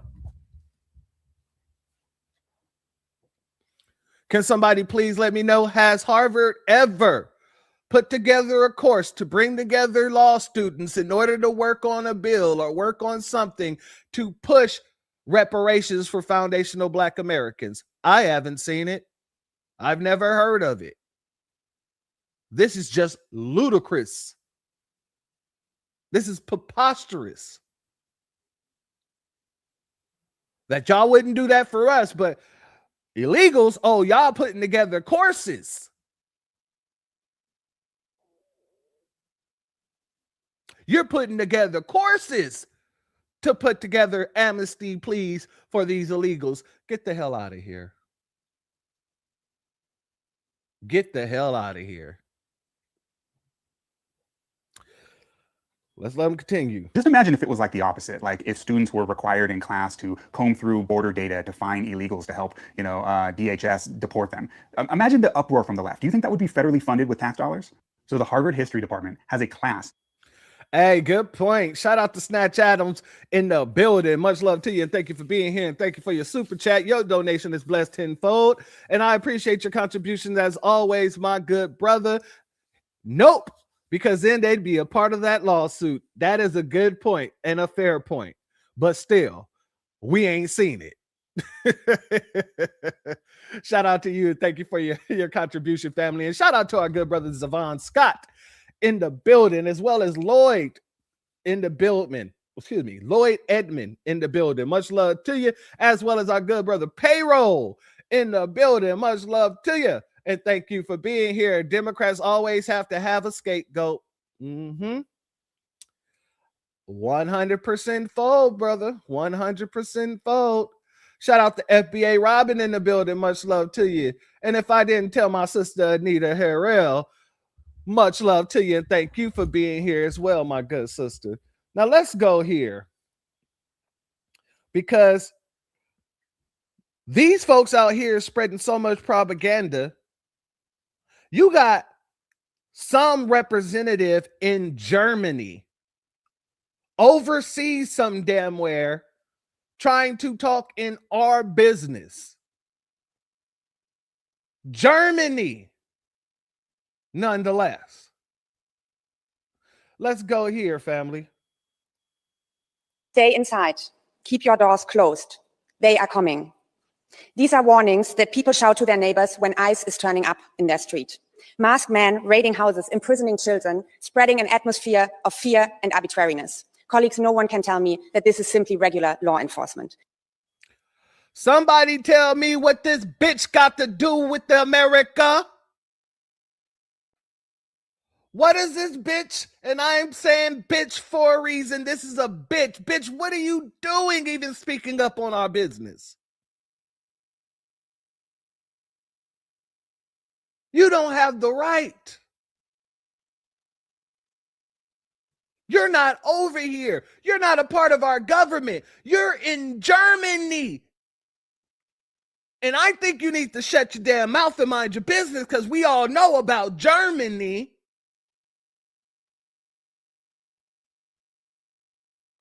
But go off. It has to stop, and it has to be condemned by European lawmakers. I grew up with a strong belief in US democracy. After all, the reason why I could grow up in democracy and freedom was because of the brave fight also of US soldiers against German fascism here in Europe. And that is why it breaks my heart even more when I see what is happening in the US right now. The country which contributed so much to our... Get it together. Hold up. Of modern democracy, of what rule of law is, of what checks and balances are, of how we put limits to executive power. This is why I want to say to all our friends in the US who still believe in these American values, keep up the fight. Keep resisting to this authoritarian power grab that is ongoing right now. Europe is at your side. We will stand up for your rights, for our rights, for human rights, for Alex Pretty, for Renee Good, for so many others who have been killed, for democracy and rule of law, for all of us. Keep resisting. Stay inside. This woman needs to shut the hell up and stay the hell out of our business. You see, they tried to shame Poland. And you know what Poland told them? Oh, you ain't got to guess, family. I'll show it to you. Hold on. Let me show you what Poland said to them vividly. Let's go here. Shout out to Poland. I never thought I would ever say those words, but I got to give a shout out to Poland for standing on business. Let's go here. How many refugees has Poland taken? 0. And you're proud of that? If you're asking me about Muslims illegal immigration, none, not even one will come to Poland. Not even one if it's illegal. We took over 2 million Ukrainians who are working, who are peaceful in Poland. We will not receive even one Muslim because this is what we promised. But I asked this not about illegal failed. immigrants. I asked about refugees. And Jean-Claude Juncker, the Commission president, says that you're racist. You sound proud of the fact that you haven't taken any refugees. Of course, because this is what our people expecting from our government. That's number one. This is why our government was elected. But this is why Poland is so safe. This is the reason why we had not even one terrorist attack. Look at the streets in Poland. And we can be called populists, nationalists, racists. I don't care. I care about my family and about my country. Ms. Lockbeal, I mean... The lowest unemployment in European Union is Poland. The highest GDP after COVID in European Union is Poland. One of the lowest debts in European Union is Poland. So don't give us this rubbish about the need of educated immigration, as we heard yesterday. We don't need your doctors. We don't need your engineers. Take them all, and pay for them. We don't need them. You know why? Because there's 0 terrorist attacks in Poland. Why? Because there's no illegal migration in Poland. So don't give me this look. Don't give me this arguments about the populism, because this is a fact. This is your data from Eurostat. So we don't need your engineers. We don't need your doctors. Take them. Do not teach us. Do not teach us about democracy, because we know what the democracy is. So learn from Poland. Be like Poland. Thank you very much. Family, I hate to say it, but shout out to Poland. My brother was so god dang. I can't even call it. He's not my brother, but you get what I'm saying. This dude was so god dang on point with it. He was so proud. What did he say? 0. We don't want your doctors. We don't want your lawyers. We don't want your construction workers. Take them, pay them, do what you do with them, but we don't need them. And that's how America needs to be. And that's how foundational Black Americans are. Nobody, if you would have told me 3 months ago that I'd be sitting here saying that Poland is sounding like foundational Black Americans at this point in time, I would call you crazy. But Poland is standing on business. And he said, you can call me a racist. You can call me anything in the book, but I'm protecting my citizens. I'm protecting my family. Oh, brother, if anybody can feel that in their soul, that hit me in my soul.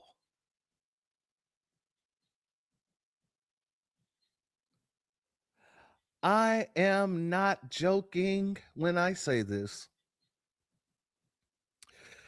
Poland got it right. Poland got it right on that one. There's a lot of things about Poland I don't like, but when it comes down to that one right there, Poland got that right. Because when they get over here, they do shit like this to us. Y'all know about this lady who's been living in the city for over 40 years, working on the corner, not as a worker or a street worker, nothing, but she sells like Valentine's Day gifts and things like that. And before her, it was her father. And this god dang Latina, god dang illegal, calls the police on her to try to get her to move from a spot that they've been in for over 40 years. We're not going to play this full thing, but let's get into it. Okay, this is my uncle for 40 years. You ain't gonna get me. And this individual showed up today. And as a matter of fact, if you're in Minden, you have common courtesy. Sir, you could record yourself. I'm not close to you. My name is Mark Newsom. I'm the chairman of Black Lives Matter. Okay. I suggest before you throw any unjust shit at me, you recognize who you're talking to. So first of all, I wasn't cursing at you. So you don't get so close to me. Go ahead, sir. Yeah, you know, they're just trying to have common courtesy. You would never go into somebody else's spot and they know that they're there. And I asked you, I don't have time to go back and forth. Of course, you're too late. Okay, this is true. So now what I'm saying is, you're not going to think you're going to go on here because that's not going to happen. Okay? So now, you know my uncle, he's right here, chest in, he just passed. I'm not letting nobody take away this spot. They've been here since 10 o'clock. Fine, move over and we can both make money. Before, I don't know how long y'all been at 2-5, but before we had plant man, we had people seeds, we had another flower, artificial flower, regularly, also apartment. Everybody ate. Nobody had a problem. There was never a police call. That's right. And now when all of these people, they're all police. Okay, and I'm not gonna let anybody come and mess up this corner. Only thing was in this corner was chess. Okay, kids come from school. You sit down. You sit down. You get lunch. If you don't have money, my uncle will give them money. They go over here, Chase Bank. This is school. Everybody in this neighborhood, 32, 25, all of them. So basically, this sister and her family are pillars of that community. People know her in that community. People go to that corner specifically to see her in that community. And the illegal tried to come and take away her ability to make money. The illegal called the race soldiers on her as if she's not illegal her damn self. But the race soldiers ain't do nothing to her because what? They're in a sanctuary damn city. They're in Harlem. They're in Harlem.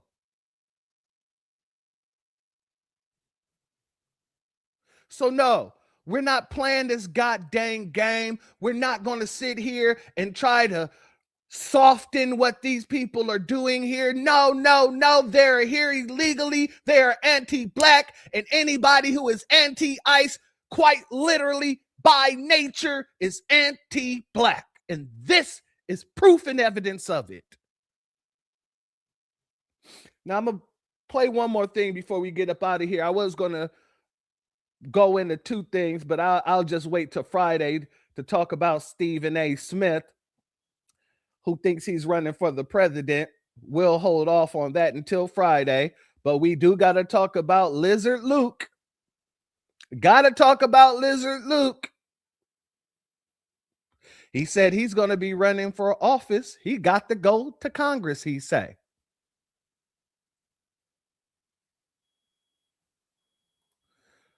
Shout out to our sister Black Spider. My mother said, do not have grace on these devils. She's in her 90s, and that is what I'm doing. I 100% agree, and shout out to her. No grace whatsoever, because they have none for us, and they never did. Yeah, in Stephen's dreams. Yeah, we'll talk about that on Friday. But let's get to Lizard Luke, because we're going to have to get up out of here within the next few minutes. Let's get into it. He's going to run. Luther Campbell, widely known around the world as Uncle Luke, made it official this morning right here on Local 10. He's running for Congress, hoping to unseat South Florida Democrat Sheila Sherfilis McCormick. A pivotal figure in hip-hop as a rapper and producer, Luther Uncle Luke Campbell brought Two Live Crew to fame in the 80s. He then led the group through landmark legal battles in the 90s over the obscene nature of the group's lyrics, winning free speech protections for their music. Today, Campbell's activism available for all to see and hear in his broadcasts and podcasts. Thank you. Great to I see feel like you. I'm a fixture here. Campbell's also a frequent guest on This Week in South Florida with Glenna Milberg. At the end of the day, once I did my due diligence, I say, let me come to Glenna's show and let her know I'm going to run for Congress. For a seat currently held by Sheila Sherfilis McCormick, she's under indictment by the federal government for using stolen COVID relief money to win her seat in Congress in 2021. That prompted a House Ethics Committee investigation that says it found she solicited more than $800,000 in oil money to boost her 2022 reelection campaign. But that's not why Campbell says he's running. It is a very underserved community district. It's very underserved. The district, the representation of the district is not there. People want to be able to engage with their congressperson. So are you saying Sheila Sherfilis McCormick as sitting congresswoman is not engaging enough? Well, mainly, one thing about, let me tell you something. One thing about me, I looked at the race and I said, if the congresswoman was doing her job, then I wouldn't get in the race. That's not my thing. Campbell told Glenna he would fight to maintain temporary protected status for the hundreds of thousands of people in South Florida who face having to leave this country. No, what he said was the most important thing is getting that temporary protection expanded. He said the most important thing. In this race, who's going to be able to go talk to Marco Rubio? Who's going to be able to go talk to Donald Trump? Me. I'm the only one that can do that. Campbell gave up his job as head football coach at Miami Edison Senior High School after 8 seasons to run for office. But you've got a background that's an opposition researcher's dream. I mean, are you prepared for what's going to come at you in a race in negative campaigning? Oh, no doubt about it. My track record, my life story, when I thought about this, mostly people will get into a race and they'll say, write down the 10 things that you don't want people to know about. Well, the 10 things that I don't want people to know about, everybody already know about. People know my history. But then at the same time, people know the things that I've done in the community. And Glenna also spoke with Sherfilis McCormick this week about a possible Campbell challenge. Here's her reaction. I have no thoughts about that because right now we're in a fight. And as you're fighting for my district, that's all I'm doing here is fighting for my district. I don't have time to worry about political games when I got real problems. We have over 350,000 Haitian people who they're trying to deport from TPS. Every single one of them has an American family member that got them into this country. The Congresswoman also in a fight just to keep her seat. In a rare move, a House ethics panel will hold a public hearing early next month to talk about the allegations against her. I'm going to be very, very short and direct with this statement. Number one, that's tether on tether crime. One tether trying to take another tether spot. She needs to worry about she does have more serious problems. She's being indicted. So yeah, tether on tether crime. But let me say this. There are 3.5 to 3.7 million Black Americans in Florida. Of that, 2.7 to 2.8 million of those Black people are foundational Black Americans. So I'm talking to my fellow Black Americans, foundational Black Americans out in Florida. You guys made sure that he did not become the mayor of Miami, or was it Dade County? It was one of those. He was running for mayor in one of those spots. You guys made sure to hand that man a L, hand that man a loss. Now, since then, foundational Black Americans have been everything under the sun to Lizard Luke. And he's made it very clear. You can go down his X timeline. You can go down his whole damn freaking platforms. And he's been talking about us like the dirtiest dogs ever. Hand him another L. Hand him another L and make sure that he knows it was from foundational Black Americans. You're not going to come into our country, denigrate our music, because that's where all the music really started going downhill. You're looking at him. You're looking at the man who's responsible for that. And another goddamn Latino man, I can't remember the dude's name, but he had a bunch of children, and these were children these are immigrant Black children. Had a bunch of children talking about, and I know when y'all hear this, y'all remember this video, a bunch of little kids with the Black little girl basically twerking while the other kids are walking around her talking about, hey, little mama, why you just so funky? They were all in the same damn circles. So the downfall of our music, I'm looking dead at him. Now there's other factors, but the number one, the ratchet factor, that's him. I give all that to him. I'm going to end with this. When I say anti-ISIS, anti-Black, there are more than enough examples in order to prove that statement. We don't need a Lizard Luke trying to come in and show his anti-Blackness by trying to protect people that need to go home. So, my FBA family, we're not under any illusions at this point in time. Everything that we've been doing has been working. They are trying everything in the book in order to try to get us out there.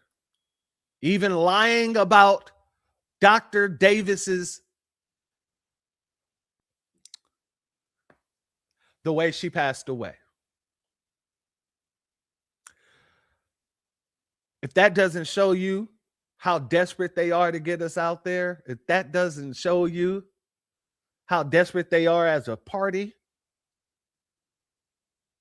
and if that doesn't show you how anti-Black they really are, you might just need to go ahead and drink the Kool-Aid and let it do what it does, because you're too far gone. So Lizard Luke, we don't want nothing to do with him. We damn sure don't want nothing to do with Stephen A. But like I said, we'll talk about that on Friday. That's a whole nother can of worms that we got to talk about with Stephen A.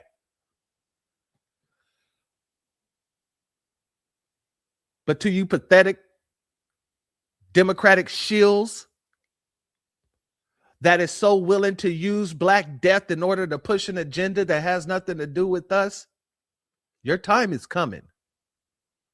And it's coming faster than you know it is. One day you're here, then you're gone. Shout out to UGK. One day you're here, baby, and then you're gone. The next day you're gone. So I look forward to seeing all of you get your ABK in the swiftest way. For all of the disrespect, for all of the denigration, for all the manipulation, for all of the lies, and all of the sellouts, all the people who sold us out, all the people who want to continue to sell us out.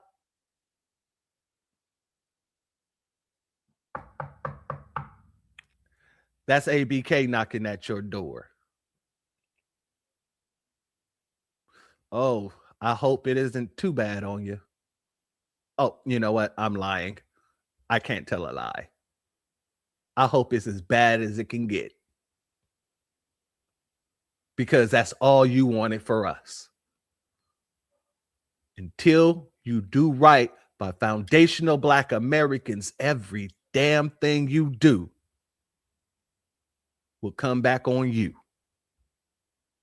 But with that being said, family, if you're not subscribed, go ahead and hit that subscribe button along with the notification bell so you can be notified whenever videos like this drop. Please make sure you're hitting that like and share button so we can beat up the algorithm. Make sure we get this message out to the ears that need to hear. And if you haven't done so yet, please click the link in the description. Go to change.org and put your signature on the petition for reparations. Family, I'd like to thank each and every one of you for being here, rocking out with me. I'd like to thank all my mods, my members, my Patreons, everybody who donated by Super Chat or by Cash App or by PayPal or by Venmo or wherever else. Much love to each and every one of you.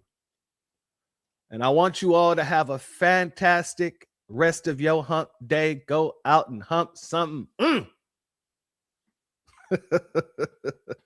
Much love to each and every one of you. Much love. And for all of those who are my members and patrons, you'll be receiving a new video tomorrow. It's actually going to be a couple of videos we'll be releasing to the members tomorrow. And then to the Patreon, for anybody who's in the Patreon, we're going to be breaking down some, music clips as well tomorrow. So much love to each and every one of you. Peace and love to each and every one of you. And with that being said, family, stand on business, keep your head on the swivel, and make sure that these devils know that the children of the Most High, we're the winners. We're going to win. Because all we do is win. No matter what. With that being said, family and friends, the doors of the church are now closed. Peace, family. My grandfather built this country, man. He fought wars for it. And most places he went wouldn't let him sit down and get a cup of coffee. I can't even catch a cab in New York. It doesn't matter how many degrees I get. All you people see is color. Your grandfather was an immigrant. You're American. My grandfather was born here, Duke. And you people still look at me as just another nigga. I know that the government, whatever can't stand us black people, he's doing everything in the world to make black man be extinct. But I'm going to tell you one thing, us black people going to survive. So fuck everybody. I'm out.